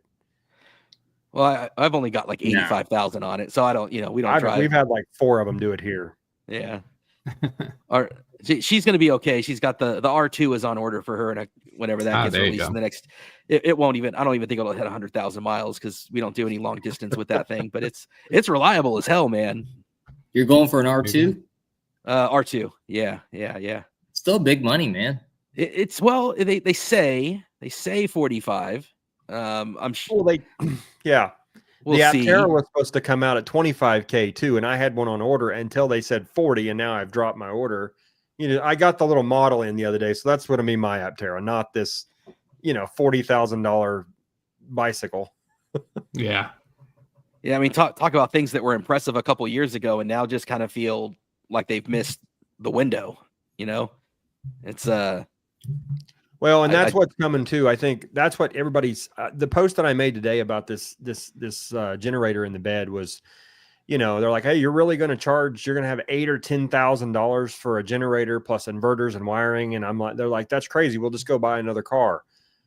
You can't buy another car that'll do that for $8,000 or $10,000 more. You can go buy a Silverado RST or even an LT. If you're going to spend 80 to 100 grand on those trucks. And I know we're jumping around a bit here, so it's we are going back to your generator thing, because we never really talked about how are you planning to tie in the generator. Well, when you're talking about live running a generator as you drive, right? Yes. So yeah, let's be clear. I mean, we are talking about when Pat and I first started talking about this is we want a range extender. We want to tie into the main battery pack with something, whether it be a battery or a generator. And we went back and forth. I know Pat's he's more of a full battery, and I understand that. I am too. My concern with tying in the full, like a 40 to 80 kilowatt, let's say you take a Tesla pack apart, an 85 kilowatt P85 car pack apart, and you build that into an assembly, a cage, and put it in the bed. And, you're going to be carrying around 1,200 pounds, but the Lightning's rated to do that. The concern I have with that is, number one, how do you charge that? And Pat has done it, so I'll let him get into that. But for me, you can tie it in and charge it through the main power, but you're not going to be able. You're still charging now 180 to 200 kilowatts at the same rate you would charge the Lightning. So it's going to take your 45-minute stops to an hour and 15 to hour and 20. Well, Martin, like what we had discussed before, one of the main limiting factors is, so the way my pack was tied in and you're charging at a DC fast, the BMS is controlling its charge speed. It doesn't know that power is being siphoned off from your second pack in the back. The wiring from the CCS connector and all that's not really rated for that load. Actually, it's not rated for that load. And that was my pain point. At what point can you upgrade the factory Ford stuff to support versus putting in a second CCS port? Yeah, or even Max. And we talked about that. Like I released a post the other day about adding a second port. Could you put a second port on the right-hand side of the truck? And we talked about making that where that door was magnetic or something and putting an NACS port there. My trouble with an NACS port, because I use the Tesla network primarily because of cost. It's just cheaper. It's 20 to 40% cheaper everywhere around here where I charge it when I'm traveling. So to put that NACS connector on the right-hand side, how do you activate it? Unless it's communicating like it's the Ford truck, or you somehow hack in a Tesla MCU or something where it thinks it's a Tesla car. I don't know how you're going to turn it on. If you're tying it, You're not. Yeah. And if you're tying it into the main battery, like I think, Pat, you told me at one point you was pulling like 212 or 215 kilowatts, but the truck only saw like 180. Oh yeah. So, and that's the problem, right? So the BMS is controlling the charge rate to a point where I don't understand how. I'm not the software, and this is the rub that we were having, right? We understand the hardware portion. We don't understand the software portion. This thing did max out that charger, and I was terrified because everything was getting very, very hot, and it was starting to derate due to the connector temp. So, I mean, the safeties are there, but that's not viable for somebody that doesn't understand what's going on. Right. And you could put a second port in the back and take up 2 chargers, but what are the chances that you happen to get 2 connectors free when you're trying to charge on the road? So, I mean, ultimately, that was the chicken and egg. And that's why I've been down that generator path for so long now. After having these conversations with Pat, is I just don't want to fight that. Where I'm going, I'm driving to Canada every year, and I drive to Colorado, and some of those stations are 2 or 4 chargers. We just don't have an opportunity. And I want to be able to bypass those and hit those high percentage EAs and Electrify America's EAs and Tesla chargers wherever they are. So for me, bang for the buck. If I didn't know Pat and I'm trying to buy 85 kilowatts a pack, I'm going to pay somewhere between $6,000 and $12,000 for that. I know you can buy the Tesla modules for about $1,500 a piece retail on eBay. So that's a lot of money. And what do you get out of that? If you put 80 kilowatts of juice in the Lightning and make it 200, now you can get 400 miles of range on the highway, right? Where it does 260 on the highway anyway. And my trucks all get 2.0, and there's been all these different.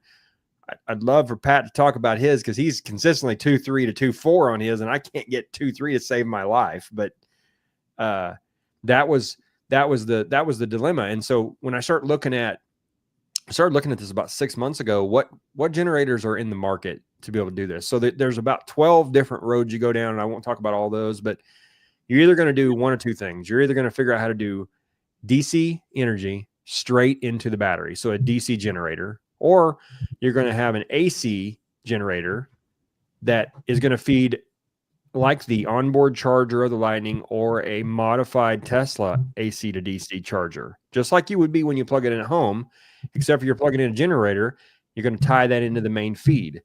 So doing that, you're not having to fool the factory BMS necessarily. It has to know when the truck's in gear. There is some module and communication wires that have to be, spoofed there.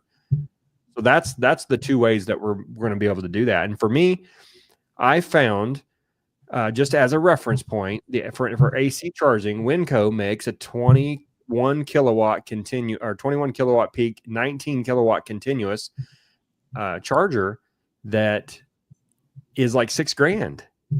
And it fits in the bed. It's not that big. It's the size of a smaller pallet, And so for me, 19 kilowatts, I know exactly what that's going to do. I own a Ford Charge Station Pro that we all know the Ford Charge Station Pro will do. It's about 40 miles an hour. And so you start adding in, just in pure kilowatts, 19 kilowatts of power is about what the truck pulls at half its rate. So it's about 30 kilowatts. So 30 to 35 at 70 miles an hour running down the road. So if you're putting 19 back in, you're putting it in, you can almost double your range doing that. I mean, it depends on a lot of factors, wind and trailers, and temperature is huge. That's all going to boil back to efficiency. So to me, I can do for under 10 grand, I can double my range, or I can spend 10 grand and maybe get 80 or 100 miles more out of a pack. And that's the reason I'm thinking right now the range generator is the way to go, because it's going to be quite a bit. If we figure out how to crack the code on the onboard chargers, I don't have to worry about coolant lines. I don't have to worry about anything but basically tying into that generator with the J1772 connector inside the bed of the truck and wire the other side into the onboard charger. if we're going to use the Tesla inverters, now it's high voltage wires. We're going to have to use a different connector, and we're going to have some coolant for those inverters, just like the inverters on the truck have.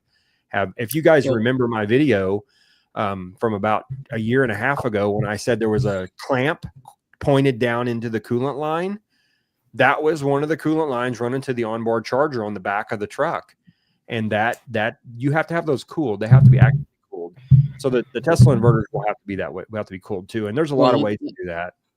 Let's call them the onboard chargers, so not to confuse them with the actual inverters that take DC and convert it back to AC for there's the onboard chargers, traction motors. Correct. So that's kind of been the how we're going to do that. Where I think there's a couple of ways. I still think it's probably more effective and efficient if we could figure out how to do a 20 kilowatt DC. I even had the idea tonight looking through eBay. There's some 20 kilowatt DC fast chargers out there that are nobody uses that. Who wants a 20 kilowatt DC fast charger? Well, hey, I own one. Right, but not most. I told you, man.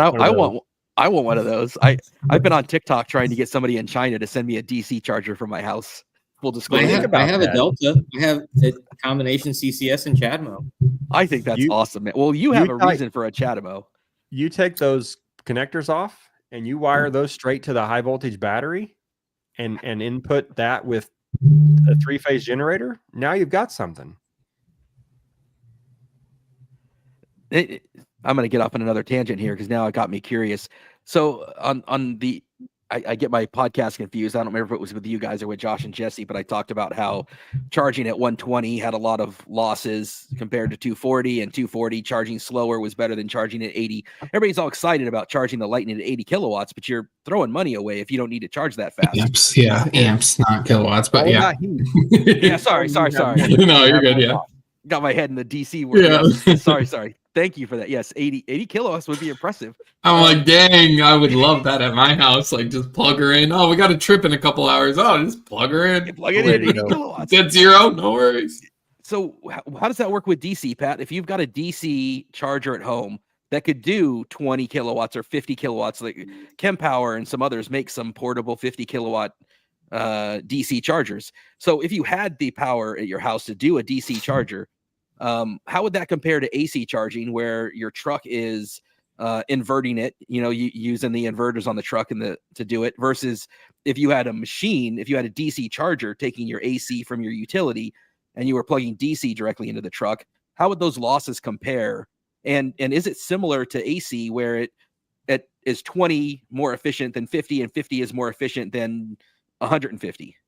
So I don't necessarily have all the data on it, but if you're trying to charge 19.2 at home or 20 kW at home, AC versus DC, your losses should be less with AC, as all the cooling is being done via the truck. When you're charging DC, you're still running coolant pumps, you're still running your 12 volt DC to DC, and then you've got the heat generated off all the rejection heat off the DC, right? Even 20 kW, 25 kW, it's still level 3 DC fast. And if you've ever felt the heat coming off of them, I'll tell you right now, I've got a Delta. Martin, can you Google 25 kW Delta, or somebody? Yep. You pull up a picture this is what I got.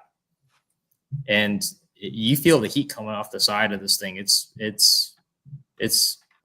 substantial, right? In my garage, I run the air conditioning when I run that charger. Okay, so dumb idea. I shouldn't not necessarily dumb. It's there if I've got an emergency and I got to jump in the truck in a couple hours. And understand it. I have used it to charge the Silverado because my FP&L charger, it's miserable trying to charge up 200 plus kW when I come home. Basically running on electrons, right? Yeah, I have absolutely no need for it. I just thought it would be cool to plug in a DC charger at my house. Yep, one of those. That looks really compact, much more compact than I thought it would be. Yep. What's the input voltage to that? So I have, I'm lucky. I have 3-phase in my house. Okay. But you can get it single phase, 240. Nice. So I've got 3-phase 208. But you're saying you would probably have more losses. You'd lose more than if you were charging AC and using the truck to. This thing generates quite a bit of heat. Yeah. So. Yeah, heat is your enemy when you're talking about these systems, Chris. That's exactly why, to your point, when you mentioned the other day that 110 at a certain amp is going to be better than you can do 240 at the lowest amp. Well, there's not a lot of heat generated there, so it's really more efficient. And I've been a big proponent of the 80 amp charger because I want to charge my truck overnight. But there are times I come home every night at 74% and I'm bumping it back to 90. I really could stand to turn that charger down and charge it 40 or 30 amps for the night. Yeah, that's my thing. We even split our 40 amps. I just with don't. The Duo. If I do that, I'm going to forget, and then I'm going to need it and forget to turn it back up. And here I am at 28% in the morning one time. We have a 50 kilowatt right down the street that I can plug into. If worse absolutely comes to worse, there's like less than a mile away. I can throw it on that 50 kilowatt if I absolutely have to. I guess the question is why though? Why would you? I mean, why? Line losses are relatively little. I wouldn't, because they're saving pennies. I think, when you're talking about 10% to 15%, it's not that much difference in money. I'm a cheap bastard, Pat. I don't want to give the power company even a dime more than I have to give them. I'm very, He's got solar and a power wall in his house, so that explains it. I will.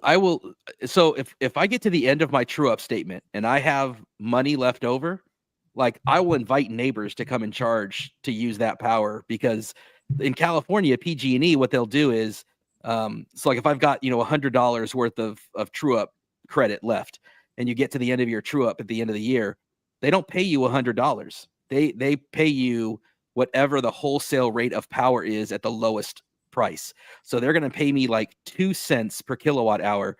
And instead of getting a check for $100, I get a check for like $11.18. That means this is just how petty I am, by the way. I am just petty. I would rather give $100 worth of charging to anybody. Like, come by, I will charge you up. And before I give it back to PG&E. That's my level of pettiness, man. You saw that Super Bowl halftime show, and he looks in the camera and he got that pettiness. That's me looking at PG&E. Yeah. You obviously haven't done business with the Chinese. Hey, Drake. We're the epitome of cheap. I'm going to get off on another tangent here. There is a Chinese comedian that cracks me up. He says that if you say, what is the Fat Choi Happy New Year's, Fat Choi. Yes. Is this a joke? I don't speak Chinese well enough to know. This might be him just making a white guy laugh, but he says that doesn't mean Happy New Year's, that it means I wish you money. Gong hei Fat Choi. Yeah, pretty much. It means that's awesome. That is one of the funniest jokes I've ever heard. He's like, you think that means Happy New Year's? It doesn't. It means I wish you more money. That's how much the Chinese love money. So, I'm with him. I'm right there. Oh, absolutely. So Happy New Year is suddenly in 5-0, which means New Year celebration, right? And that's not what people say at Happy New Year's. No.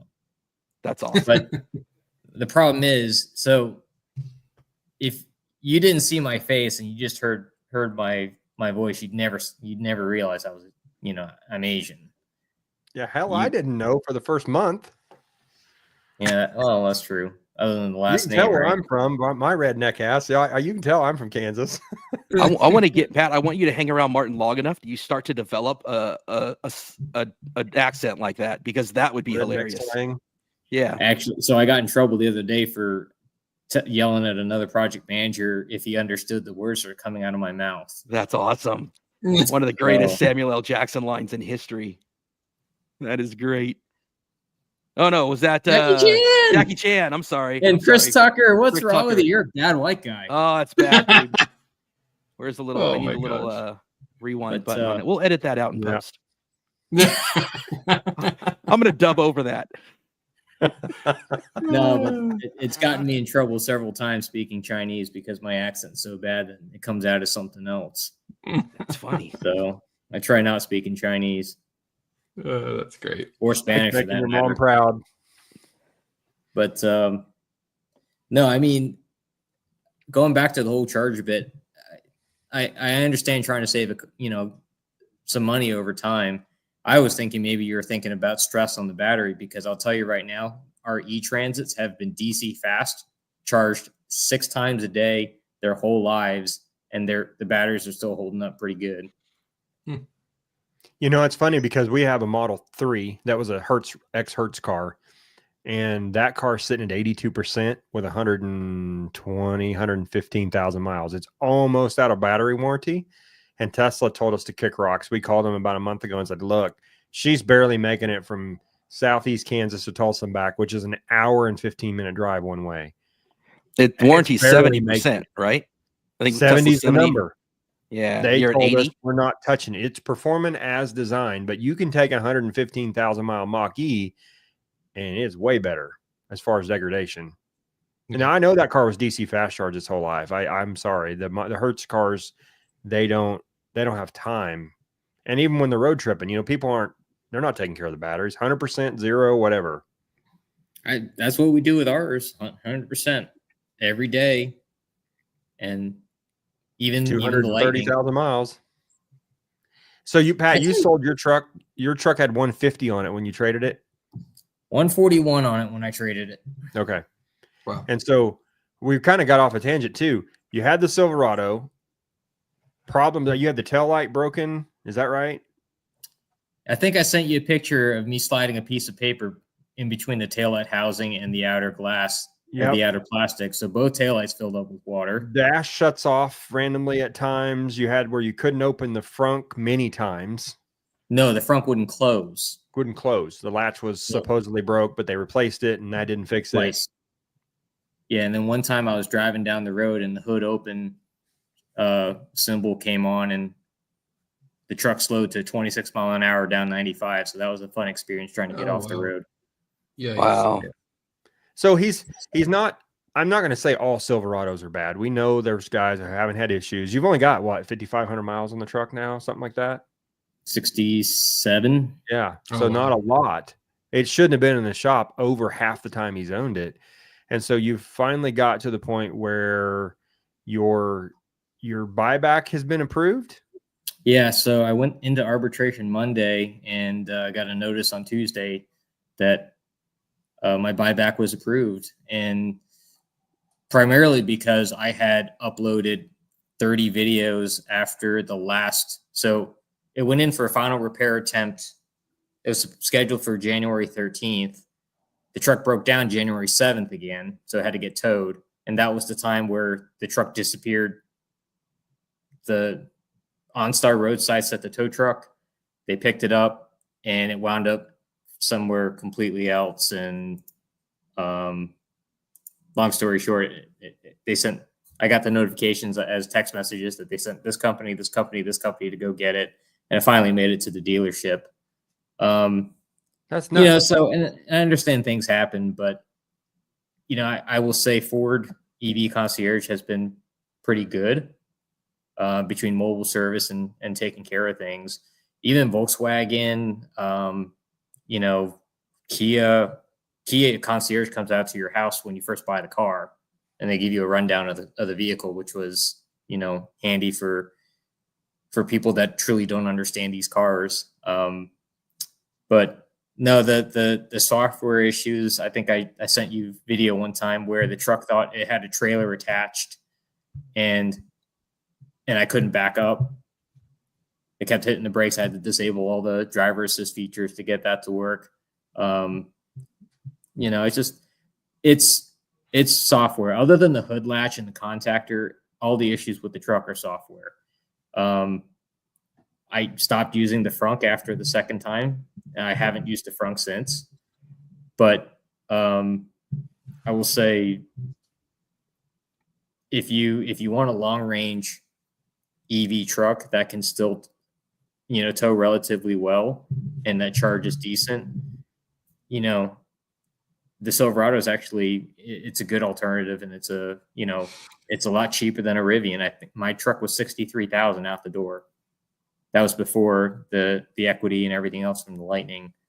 In fact, Martin was yelling at me because I was considering a Sierra as a replacement, or a Silverado LT this time. Yelling in quotes, because I was doing the same thing. I've looked at 3 of them. Mm-hmm. I mean, it's hard to get back there's to a battery ton of side. money out on these trucks right now. The depreciation hit is what's killing me. I watched one sell. I think I posted and showed you guys the wrecked one that I was looking at buying, the gray one, about 2 or 3 weeks ago. I bid $38,000 on that truck. It didn't sell for that. It sold for $47,000 that day, which was it didn't meet the requirement. So it relisted and it sold today. I missed watching it sell, but I know it. They had to buy it now. Buy it now drops off the day before the auction starts, and it was at $54,000 for a GMC Sierra EV with 5,000 miles, and it's going to be a rebuilt title. So 54,000 means 55 to 56 out the door with your fees. That means 57 home, because it was in Austin, Texas. I'll have 67 in it by the time I built it. You see where I'm going with this? So the delta between what your investment in a salvage title Sierra versus what you can get new right now, plus all the, GM still doing 0% for 60 months, and I think 1.9 or 2.9 for 70. No, it's 1.9 for 72, 2.9 for 84 right now. Yeah. And but it's not worth it. I can get one in the 80s, 88. I've seen a couple for 88 that are loaded Denali's. And I've seen them new for 81,000. Sorry, I've seen them new for 81. Yeah, so they're in the 80s, and if I'm going to be at 67,000 in a year, I'm upside down 15 to 20,000 in that truck. So you guys all know that I had my 22. I paid $42,000 for that truck. It was the very first Lightning on Copart. I had about 15 to 18 grand fixing it. I had in the $57,000 range in that truck, and I sold it I put 60,000 miles on it, and I sold it to my brother-in-law for 35 grand. Wow. And I had offers of 55,000 when I first built it, and turned those down in an instant because new Lightnings at the time were 88K. When the MSRP jumped up $8,000 in 23, I thought I'm not taking 55,000 for it. This is a $65,000 truck. And man, did I know 2 years later I was going to be taking 35 for it. I probably would have changed that. And I have somebody on my 20,000 mile Lariat right now for 40. And if he decides he's going to buy it, he's going to own it.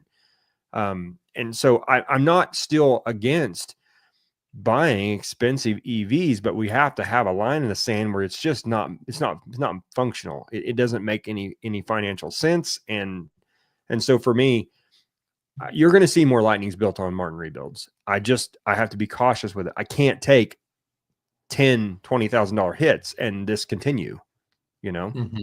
So we found one this week. A guy in St. Louis wrecked his XLT extended range, which is kind of a rarity. You don't even make those anymore. Hit all down that left side. It's probably going to total. I know in these trucks and what the resale value is. And if we can get that truck bought for 15 to 20 grand, it'll be in a driveway, and I may sell grab a blue Mach-E and put my wife in it. I don't know. She loved this Lightning she's driving now. So I think that you have to be very careful, rebuilt or new on that depreciation hit. These guys that are running out and spending $98,000 on the Denali today are going to try to sell it in a year, and it's going to be worth $67,000. And then another year, and it's $57,000. And Cybertruck owners are experiencing that right now. Yeah, I mean, they're all like that, though, in fairness. They are, but not so bad with an F-150. You can go buy a new 5-liter Lariat, Ultimate Lariat for 57 in a year. It's worth 47. And to our comment earlier that the next gen F-150 isn't coming out till 2028, aside from maybe the tailgate, which they've innovated a bit in the last couple of years, Jace and I were at that launch of that update for the F-150, but the more or less, if you bought an F-150 that's 5 years from now or next year, it's not all that dissimilar, and it holds its value well. And it, especially, man, those power boosts, and they do great. Well, Great, the power boost great is holding tanks. its value really well because it's still a gas F-150. That's not Yeah. a hybrid. People call it Well, a hybrid. I guess It's got a sorry, I guess tiny was it little the battery and it EcoBoost? gives you some pro power. Yeah, It's an EcoBoost, yeah, with the power. EcoBoost is sorry. Yeah. with I a was small really- battery under the back seat. 1.7. Yeah. Oh, I the mean, smallest battery ever. No, It'll but take so- you. Hang on, let me roll back here for a second though. So Yeah. I mean, you guys want to No talk about pickup truck prices. So in the land of 70, 80, 90, $100,000 F-250s, 350s, 2500s, 3500s, like just a quick search right now. There's another 2024 Silverado EV, not too far from me right now.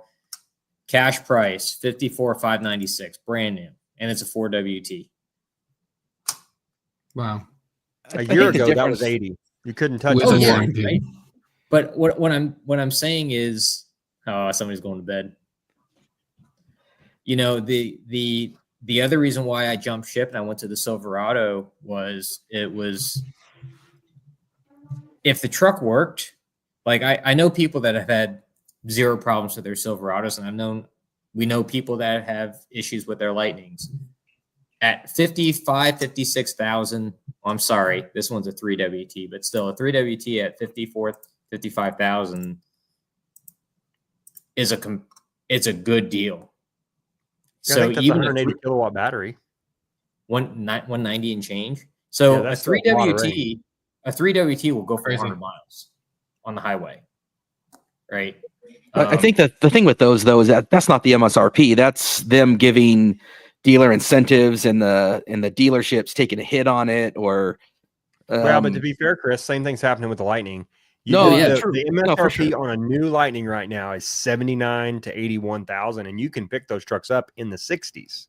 I think Listen. the problem with it though is that, and I can't remember who I was talking to about this, but the problem is that they've cut all these things right for the Lightning, and then if you want to qualify for incentives for as long as that's around, you can't break the 80,000 mark. So then if I want to add things, I can't add things. I got to take it exactly as it is, because even though I'm buying it at 58, the MSRP is what the tax deal is based on. So Right. it's not based on what I pay for it. Not It's unless you based lease. on unless you lease, Yeah, right? unless you lease, right. But that's the problem, is that this is why people get frustrated, is the game, right? The whole song and dance. Like, if the MSRP is this, and then the advertised price is this, but then you try to message. Brandon Flash is going through this. I went through this when I went through a little depression period and started looking at the Honda Prologue and some others. When my last adventure with, I was in a dark place, Pat, on my last difficulty. I was ready to eject out of that. But you reach out to one of these dealers and you're just like, hey, I saw this lease deal on a Honda Prologue for like $159 a month. Like, do you have this in inventory? Can I come by and like test drive this thing? And you get all this back and forth and game and clown. And again, Brandon Flash has a ton of stuff on this of him trying to, like, different VW and Ford. I reached out to people on his behalf trying to get Ford to connect him with a straight deal and not all the song and dance, and nobody could do it. And so you can find the deals if you haggle and you find the dealer that's willing to discount it, but it's what's in inventory, it's what's in stock. And there's great deals to be had, but if you're just trying to go online and buy one for 2025, it's a hot mess. But so, I mean, that's why the Tesla sales model is so wonderful, right? Right. But I will say I did For the actual sale, sure. Right. Yes. Yeah. Yes. But so my code inspector at work has a Chevy Colorado that he's having problems with, and he's been in my original Lightning. He's been in the Silverado, and he wants a Lightning. So called up a dealer that I've done some business with in the past, and said, I want a cheap lease deal on a Lightning, 10,000 miles a year. They come back, 0 down, $360 a month, max tow, 9.6 kW Power Pro on board. He's going going tomorrow to go trade in his truck for it. And that was without seeing his trade. So what I told him to do is take the equity that's in his Colorado now, hand them the keys, and do a one-time pay on it. Mm-hmm. Yeah, absolutely. But this is a grown man who's our building official. He's our code inspector. He asked me, can you come with us can you come with me so they don't try and pull, something funny? They don't, and that's the unfortunate part, right? So yeah, they'll tell you the deal until you get there. This one's going to work out for him though. And there's one other guy at work that wants a Lightning. He heard this price and he's like, hey, can you get me one too? So it helps that it's you though, Pat, because you've bought the e-transits and you've bought the not from this dealer. You just happen to know them through others. They serviced my Lightning, the recalls, and my Mach-E and stuff like that. So I've never. Yeah, see, I'll be honest. I think one of the issues that Brandon Flash is running into is that he's not willing to go into a dealer. I mean, he has once, but he's only gone into one dealer, and it was for a lemon Lightning. I think if you really are for a what, and I'm not. One that was a lemon buyback that was buyback. really heavily discounted. Yeah. Yes. Yeah. Yeah. It was what somebody's going to wind up with my truck. Yeah. I think it was hilarious. But I think dealers want to see people. I worked at a dealer for a while, and they want to see you in person. There are some that will go and do the online thing, but I'm telling you, I had a lot of dealership salesman friends, and they will tell you about the horror stories where they've done all this work for a deal, and then somebody just takes their price and they go right to a different dealership and they just screw It happens up. all the time. It happens all the time. And,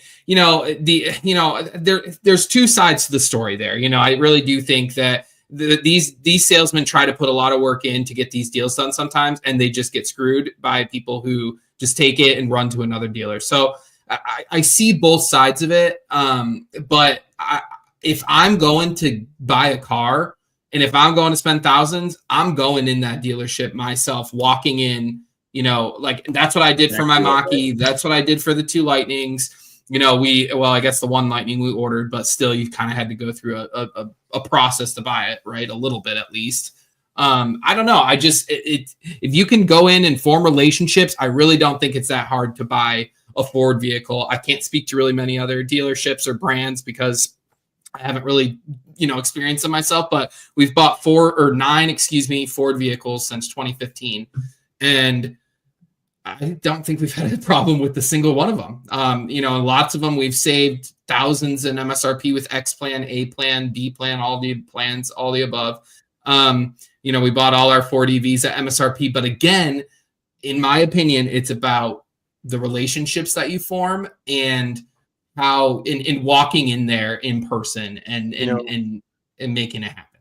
Jace, I've got comments on that too. When I found out about the Lightning, and the first one came to our local Bartlesville, Oklahoma Ford dealer. That's a dealer that I've known and done business with.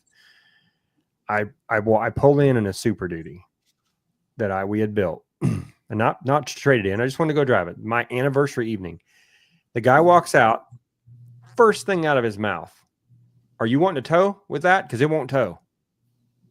Mm-hmm. I'm sorry. I don't want to sound cocky, but this is going to come off cocky. I know more about this truck than any of these damn salesmen out there. Do not walk up to your customer not knowing who he is and tell him that the Lightning won't effing tow. Yep. Yes, it will. Oh, no. He told me, no, we did and it shut it into limp mode and it did this. And I said, then it had a problem. The Lightning can't go far. They just don't go a long ways without stopping to charge. And it's all a right tool for the right job. So my experience with going into dealers, that's exactly the reason why I like building cars, but I could go buy a car and then just build them to sell at a dealer. I hate walking into a dealer. There's so many damn games and the people are idiots. I'm sorry, not all of them, but half the people that I talk to, you can tell they're fake in their selling to you. They just want to be your friend for 5 minutes to sell you a car, and they don't know what they're talking about. If I ask a question, I expect to know that and they don't. When I drove the RST in Tulsa, I asked the kid a couple of questions. He's like 24 years old. Nothing wrong with 24-year-olds, but he just doesn't know anything. And so that experience for me and in my history is I don't need you. I'll do my own research and then I'll go buy a wrecked one because I can pull in the Copart. They sit the thing on there with the forklift and I'm out the door. I think that's kind of how it can't do. No, most people can't do that, right? I mean, this is specific to Martin rebuilds, but yeah, most people can't. But I do think you can walk into it if you really don't like dealing with dealerships. Hire a broker. Like there are totally options for people that if you really don't want to deal with it. I know plenty of brokers up here in Ohio. I have a good one that's a friend, and she does a wonderful business. She's called Katie the Car Lady. Shout out Katie the Car Lady because she's amazing. She helps so many people, and I get that there are dealerships that play bad games, but I also am one of those people that I just will simply not get taken advantage of. I'm walking in there, and like I've had people say to me, "Oh, well, you know, like the finance guy, oh, you got to buy the extended warranty. You know, you got to buy the extended warranty." But I come in and I'm like, "No, I'm buying it from Granger," and they look at you like, "Oh." He knows, he knows, and it shuts them down right away. So I'm not that the normal everyday person's going to be able to do that because they're not. But find somebody that can help you do that because those resources do exist. I will say that in California, we can't even buy Granger. That's the laws out here. Oh, really? What about flood? Same thing. It's got to be from a California dealer. I'll never understand. Is it like that in Florida, Pat? Nope. Yeah. You guys talking about your warranty? To be honest, I've never bought an extended warranty. Martin's like, what's that? You're talking about your warranty like Chris is talking. If you're talking about Blue Cruise, Chris is over there in the corner. Here I am. Dude, I haven't had warranty on a car in 30 years. Whatever's wrong, I just fix it. Yeah, no, it's a different world that I'm living in, man. I'm not touching my stuff. And here I am in EV, which, we had a module go bad. I'm going to be calling Pat, hey, you got a module laying around? Because I need a module. Well, I will say this. I have cut a Mach-E pack open and actually taken the pouches out. So. And you can do that with that. I had a conversation this week. You can do that with a Tesla pack now. You can isolate cells and you can do that. I have a guy in Iowa that I'm really getting to be friends with. I haven't quite figured out how to cut the pack out of the pouch cells out of a Lightning, but that's going to be a need. I hear so many of these horror stories with Lightnings. Easy. Yeah, battery went bad. I had to take it back. And this one guy this week said he had a $20,000 bill from a battery that went bad. Well, batteries don't go bad. Cells go bad. And the cells are part of a module right now, which is not really serviceable outside of the module, which is about $5,000. But so you can find the replacement pouches. Dimensionally, I think we can. I think guys like Chris and others are not going to find those pouches. Yeah, what the heck am I going to do with that pouch, man? There does need to be somebody eventually though that goes through and starts to rebuild these things for the couple of pouches or couple of cells or whatever it is that goes bad. They got to rebalance it. You're going to see shops that. You're going to see shops and you're going to see an industry. Pop up around this. There's already remanufacturing around this. So Zach's talking about this. I've heard about this, but I don't know where it's at, and it's not been like mainstream. But I've heard about this a little bit because you're going to need it. A Tesla.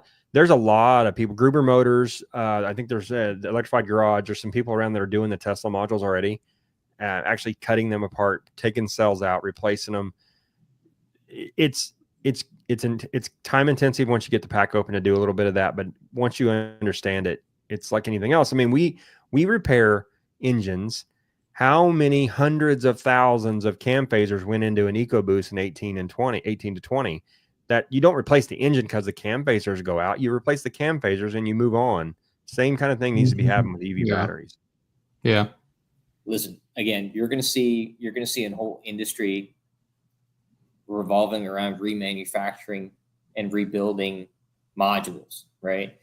There are already recyclers and all that specialize in that. And go look at the Chinese, man. I put replacement batteries from CATL in a Leaf. $4,000 shipped to my door. Replace an original 2017 Leaf module, 62 kilowatt hour. That thing's good as new. $4,000 investment and a day of my time, right?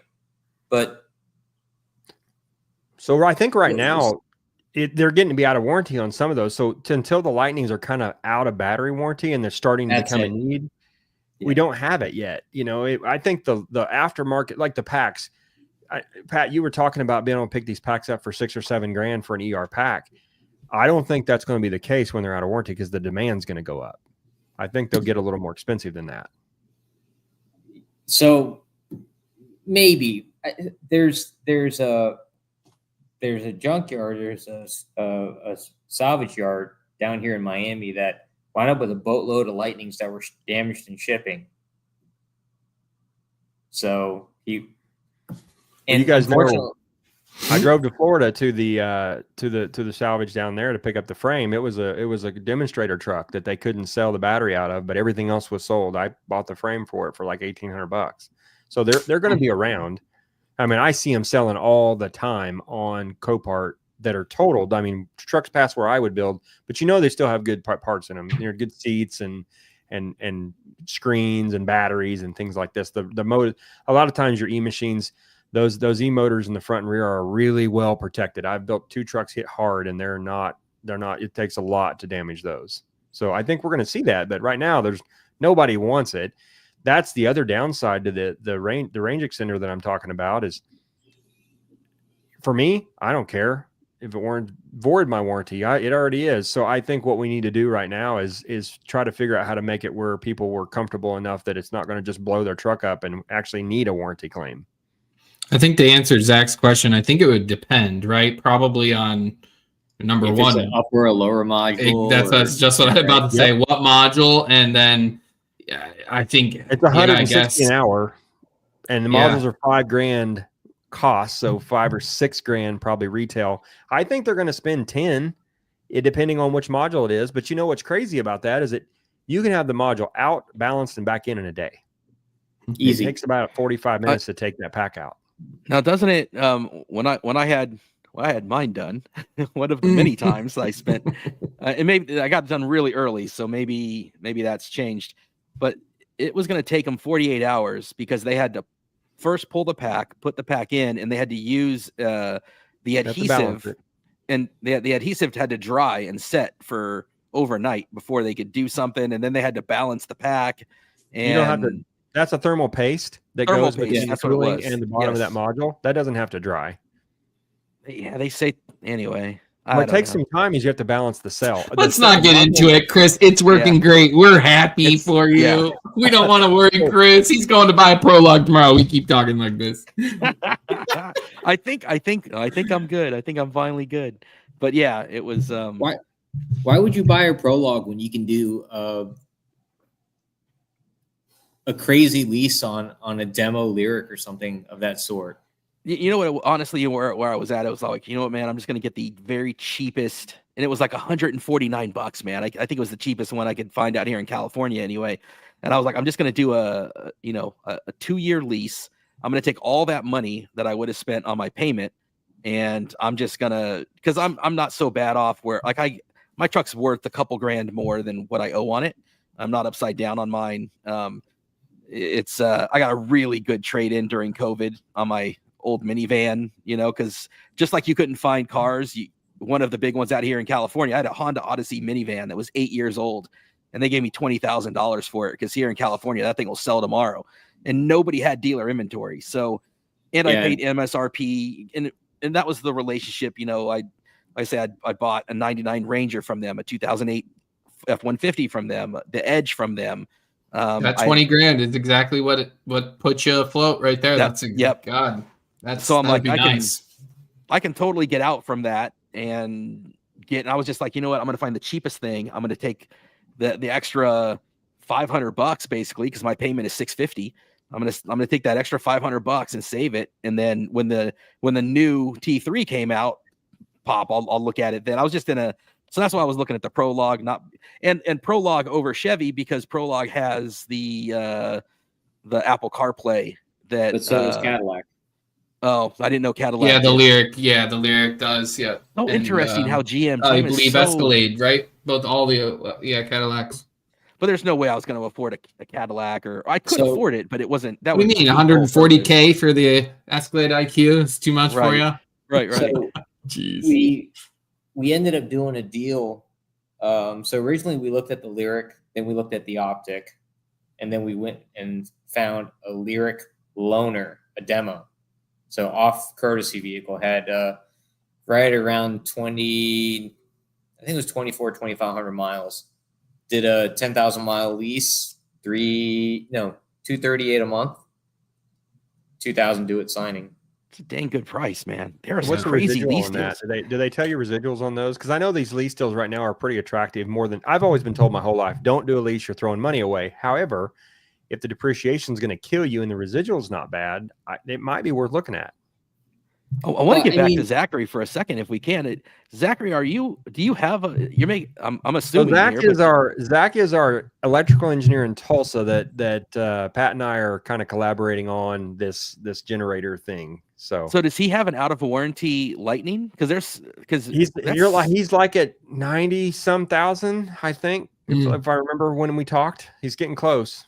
So it should cost nothing, right? Zach, is it Zachary? I don't know if you go by Zach or Zachary, but I think he's just curious. Yeah, if because he's close. So because at 100K, that battery, 92,000 miles. That's what he's getting close at the 100K. And so I think what he was showing numbers there a minute ago has to do with what the dealer costs are when they're doing those exchanges and stuff. So was that him proactively saying, "Hey, when I get to 100, if this happens," or he was at the deal?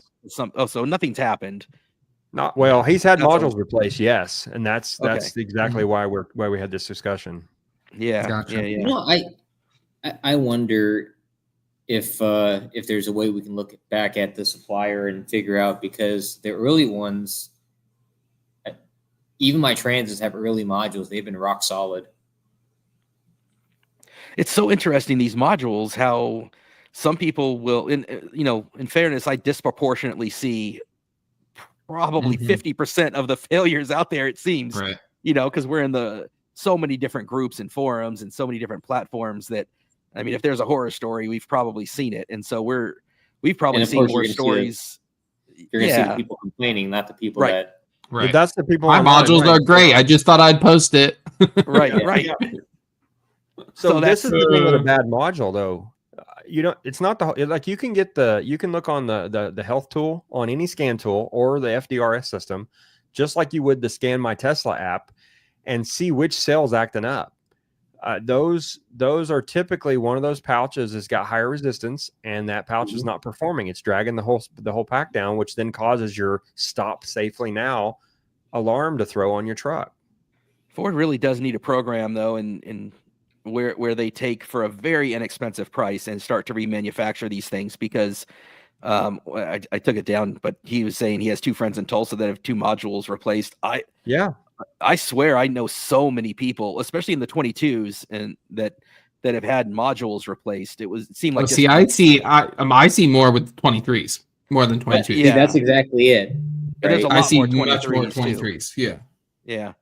So it just in seems general, like but I mean, there were more 23s sold too. So I mean, you had that, like, statistically, like, it makes sense. But Pat, did you ever have any modules go bad in any one of yours? No. Yeah, and it's like you say, Martin. Sorry, it's not like it's even the whole module. It's a couple cells in the module, so there needs to be. So it's kind of like, I'm glad they're all warranted so far, but no, Zach. To speak to Zach's point, no, I have a launch scan tool. I can do battery cell health with it. So I have an Autel Maxi Dice, and it can do it too. Yep. Yeah. So I think it's safe to say we save EV apps for the next. I think we have. We kind of filled 2 hours. We're gonna roll 10 minutes here. I do want to real quick kind of close the loop on. We'll do like a little lightning round. I did want to close the loop on the video with RJ real quick, and I'll drop the link into the description. This is the RJ interview I was talking about. I don't know Rich Roll. I'm assuming since the guy's got 1.42 million subscribers, I should know this guy, but I don't. But for anybody watching, find this video, Build Your Dream Life, Lessons on Leadership, Mindset, Innovation with RJ. I can't say his last name right, so I'm not going to butcher it. But this was an amazing interview with RJ. Like, really inspirational, really cool guy. I can't get on board with his vegan thing at all, vegetarian side of him, but the story of him and how he went out and got a PhD, and he had this plan for Rivian, but he didn't want to tell anybody about it, because if he tells anybody, they're not going to let him into their engineering areas. So, all of these manufacturers would bring him in and let him see how this stuff was happening with electric and supply chain and all this other stuff. But if he said, hey, I'm planning to, build my own company, that they're not going to show him all this stuff.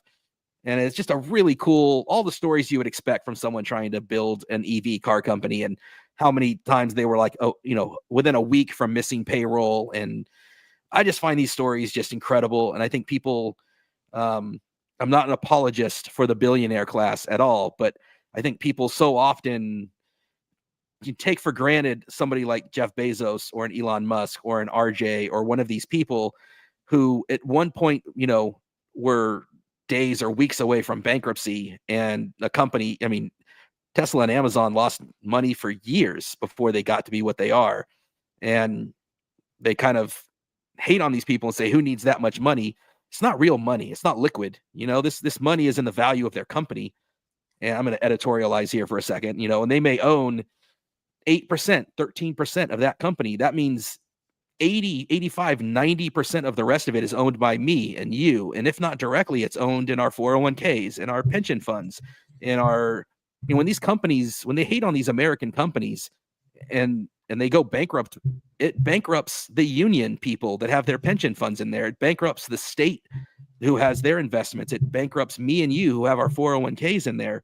And I don't think people realize like the amount of risk these people take, because for every RJ, for every Elon, for every Jeff Bezos, there are far more Fiskers in the world that nobody gets their money value out of that. And they leave people, in bad shape. And that's just my editorial on that. But so I found his interview incredibly inspiring. And he talks about the supply chain and why those early Rivians, big part of why they lost so much money, because their cost was so high. So I think this is a big part of, what they've talked about with Ford, is that the next generation, they've already established the supply chain for the next one, and they've got the pricing right. But now that's all been thrown into a bit of a mess, right? Because if they import, these things assembled in America, but a lot of the parts come from overseas. So if suddenly you've got a bunch of tariffs, and this is true for the F-150 gas as well, if you've got a bunch of parts coming in for the next gen of F-150 and Lightning and T3 and all the other cars, mid-sized cars, it throws my numbers off, just like it did for Rivian during COVID. If I can't get my supply chain at the budgeted cost to make money, I can't bring it into an unstable political environment and try to hit my numbers. I think Pat had a thought, but no, that's exactly true. And that's actually one of the other reasons why I decided to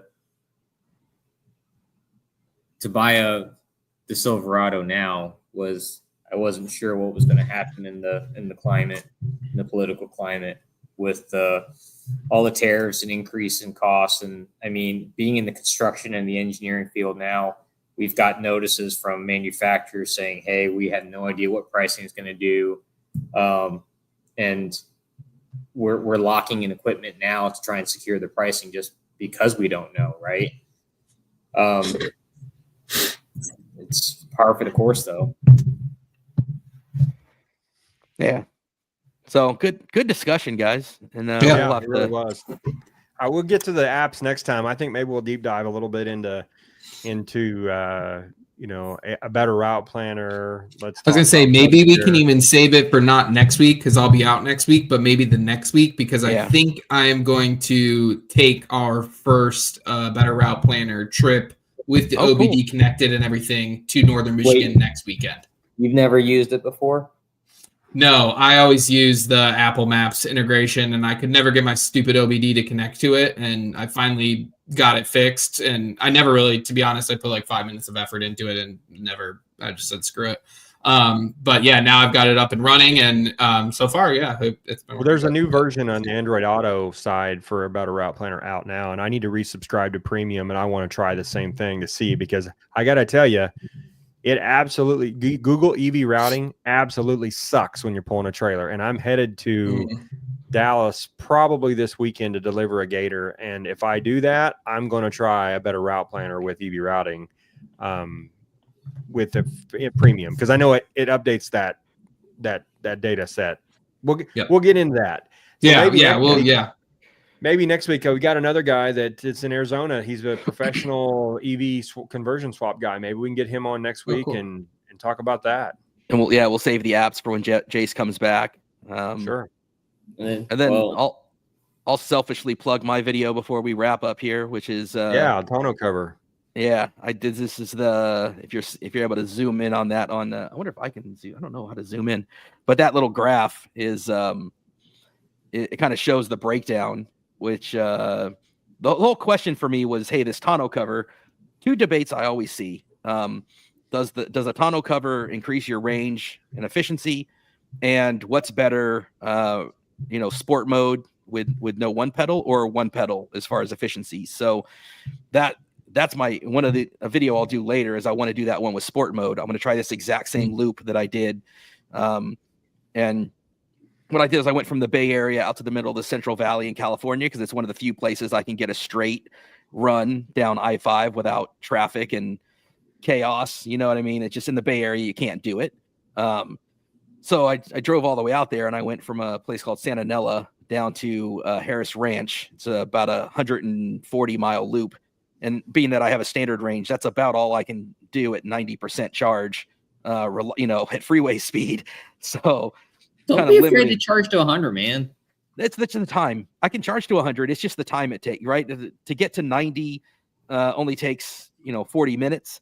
And to get all the way up to 100 would take me over an hour. And my thing was I was trying to fit it within a window where I was trying to be careful with all the different reasons that it could skew the numbers, right? Like I wanted the wind was anywhere from 1 to 3 miles an hour during this little window of time. The temperature outside was 59 to 61 degrees during this window of time. So I needed to be able to do the loop, charge up, and do the loop again, and not have factors like wind or outside temperature kind of play a factor and to play a role. I tried to control, even to the drive out there was helpful, right? Because let my tire temperature warm up on the drive out to the Central Valley, let my battery warm up out there in the Central Valley. I took all that data, right? I looked at battery temperature, pack voltage, outside temperature. I looked at wind. I tried to minimize every factor that I could. And I did the first loop, and then I charged up and I did a second loop, and halfway through the second loop, the numbers were so dead on that I was like, oh my God, it makes absolutely zero difference at all. And then on the way back of the second loop, I tried it with the tailgate down. And Martin suggested it actually he was like, hey, have you tried with the tailgate down? And I'm like, it's funny you should say that. I just put the tailgate down and started doing that. And weirdly, it got slightly better efficiency with the tailgate down, no tonneau cover. I mean, slightly one kilowatt better or something, right? But there's a point in the video, and I put it in there too, where I was stuck behind or between 4 semi trucks going about 5 miles an hour slower for 2 full minutes. And that could do it. That's that. Chris, this is the stuff that I do for a living. I'm a test engineer for John Deere. These kinds of things matter, and this will sway a test of this test error. Yeah, so that was a big thing that I kind of chalk up that efficiency, I think, to that section. I don't know if I can find the part where I was between those trucks. That'll make a difference. But basically, run your truck with a tonneau cover without, run it with the tailgate up or down. None of that really matters. Yeah, at the end of the day, that's what video to show it in detail and with data points. Yeah, and that's what I kind of wanted to just establish it for myself, because I'd seen people do it with gas trucks, but I hadn't seen anybody do it with electric. And I put in there in the beginning of the video, I put a couple clips in there. One is from a Ford engineer himself. This gentleman with Ford, and this is a gas F-150, but he's explaining in the wind tunnel how he says that a tonneau cover makes a difference in the efficiency. And I was surprised by that. Probably That's the efficiency of the airflow. That doesn't necessarily equate to efficiency of the fuel mileage. Yeah, maybe I just misunderstood what he was saying. And then he probably pitched it that way because that's what they're taught to do when they're selling cars. Yeah. And then I had this clip from Adam from Mythbusters where he's talking about the bubble that forms in the back. And I'm like, hey, look, I figured also, we always talk about how electric trucks are so sensitive to everything, to temperature, to wind, to everything. So I'm like, if anything's going to show a difference, it's going to be an electric truck. Like, I can get it down to hundreds of watts of difference if I need to. And I think at the end of the day, the difference between the two was, 150 watts of difference over a 150 mile loop. So, I mean, essentially nothing, right? So, but it was a fun experiment to do. And, I wanted to personally do it. And I plan to do the exact same loop, the exact same one, but with sport mode and not sport mode, and see what that does. Because I see it debated so much. And so if you haven't checked out that video, go to Bow Family EV, selfish plug. Check that out. It was a lot of fun to make. Well, and you can check out my video. Does it make a difference leaving your truck running to warm the battery too? And spoiler alert, it doesn't make a damn bit of difference. It's still going to get cold. Yeah. And it was interesting it's one of those, especially in the cold, like you're trying to figure out what are your options. And yeah, do I leave it people plugged don't in? understand. We probably need to have a video on cold weather EVs at some point before we get out of the cold weather, because a lot of people don't understand, what do I got to do to take care of my truck? And what do I got to do if I just remote start it like you're used to on a gas? These are the things that are misunderstood, especially with a Lightning. Yeah. I even wonder, so like when you have it plugged in and you precondition your cabin and your battery, is that any more efficient than if I let the truck do it itself? Like if it's if you're pulling from the grid, it's not necessarily more efficient for the world, but it's going to be, you don't pull power out of the battery for the trucks. You'll have more remaining for your trip. Yeah. And so if I'm taking a long trip, like that's a no brainer. I'm going to want to go to 100%, precondition the cabin, precondition the battery. But if it's just Tuesday and I'm driving, 20 miles down the road, does it make any, in terms of the energy used, does it make any difference if I just let the truck do it versus if I plug it in and have it ready to go? I don't do it. I drive 13 miles to work. I just drive it. I mean, let me back up for a minute. Cold weather, if you're plugging in preconditioned, plugged in on your house, on your EVSE, versus not plugged in, using more energy out of the battery pack. Yes, that's going to make a difference. I mean, ultimately, you've equated out the size of your battery pack to gallons of gas, right? Yeah, like 11. I think it's 11 gallons of gas or something in my standard range. Almost 13 in an extended range. Yep. Yeah. Well, a gallon of gas is 33 kilowatt hour. Yeah. So no, not 11 gallons of gas. 98 kilowatt hour usable in a standard range Lightning. What is a deturbulator? It sounds like a Ron Popeil late night infomercial. The new deturbulators. What does anybody know? For turbulence, like active arrow sort of thing? Probably similar to what they see on the big rigs. No, I do know that if you lower the truck, I know Mitch in Kansas City here has got a truck that he lowered, and that helped the efficiency. Oh, interesting. Because you got less air disturbance underneath the truck. Yeah, and Ford knows all these things too, and I'm sure that'll be incorporated into the next design as much as possible. But yeah, I just think they're fun. I think they're fun experiments. So it's like one of those things where it's like it's just an excuse, guys. It's just an excuse for me to drive the Lightning 70 miles an hour because I never get to do it around the Bay Area where traffic keeps me. I'll show pictures every once in a while of my standard range getting 280 miles, and somebody will be like, "That's not possible." And I'm like, "Let me show you a picture of the traffic that I sit in every day. It takes me 30 minutes to go 10 miles down the road." Yeah, I don't know how you do it. Yeah, try South Florida, man. Yeah. Sure. I imagine it's much the same. That's why they sell so well in New York and the Bay Area and Los Angeles and these high traffic areas. It makes sense, but this is also why people out in the middle of Texas or in the middle of Kansas or in the middle of Iowa or Montana, where they're needing to load up their truck, tow a bunch of stuff. They're doing it on a regular basis. We want a range extender. Yeah. Yeah. Actually, I think you need to come to Florida and then Chris needs an extended swap in his truck. Yeah. You guys all know I'm a big bass fisherman, and Okeechobee has been calling my name for about 2 weeks now. We've been at -4 degrees for about 3 days as low. Yeah. I'm done. I'm ready to go to Florida. No, the other day was kind of cold when I was flying up in Gainesville. I think it was the first time I put some serious winter gear on. It snowed up there, up in North Florida. Yeah, you guys had a little bit this year. And of course, Jace is you're in what, Cleveland? You get really cold there. He gets a cold We all get the time. lake effect.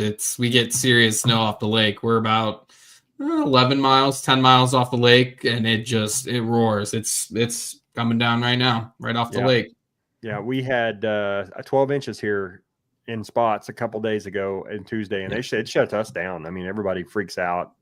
We don't shut down. We're used to it. Like we have, we have to. You wouldn't get anything done. It snows all the time. So, well, I think it's been a good episode. We're at like 2.5 hours, way more than we normally go, and bedtime probably need to kill it. So, yeah, this was fun though, guys. This is super fun. Want to lead us out of here? Yeah, we thank you guys for tuning in to this episode 6 of the Tech Charge Turn Down for What podcast. We do this every Thursday night, so we'll hopefully you guys can join us again next Thursday. And I know Jace, you're not going to be with us, but we'll have some. I'll be road tripping. I'll send some. Maybe if I'm still on the road, I can send him some comments. We'll see. Yeah. I might be done. We might be arrived by then, but at least I can shoot some comments in and tell you how maybe your passenger can type while you're driving or something. I won't. Yeah, I'm not going to be driving. I won't be driving. So I'm gonna ride for this one, I think. So we'll see. Yep. All right. So be sure to tune in to Martin Rebuilds and Bow Family EV and follow us all on our different social media craziness. And we'll see you guys on the next one. Have a great time. Yeah. Thank you guys for listening. Yep. Thanks, everyone.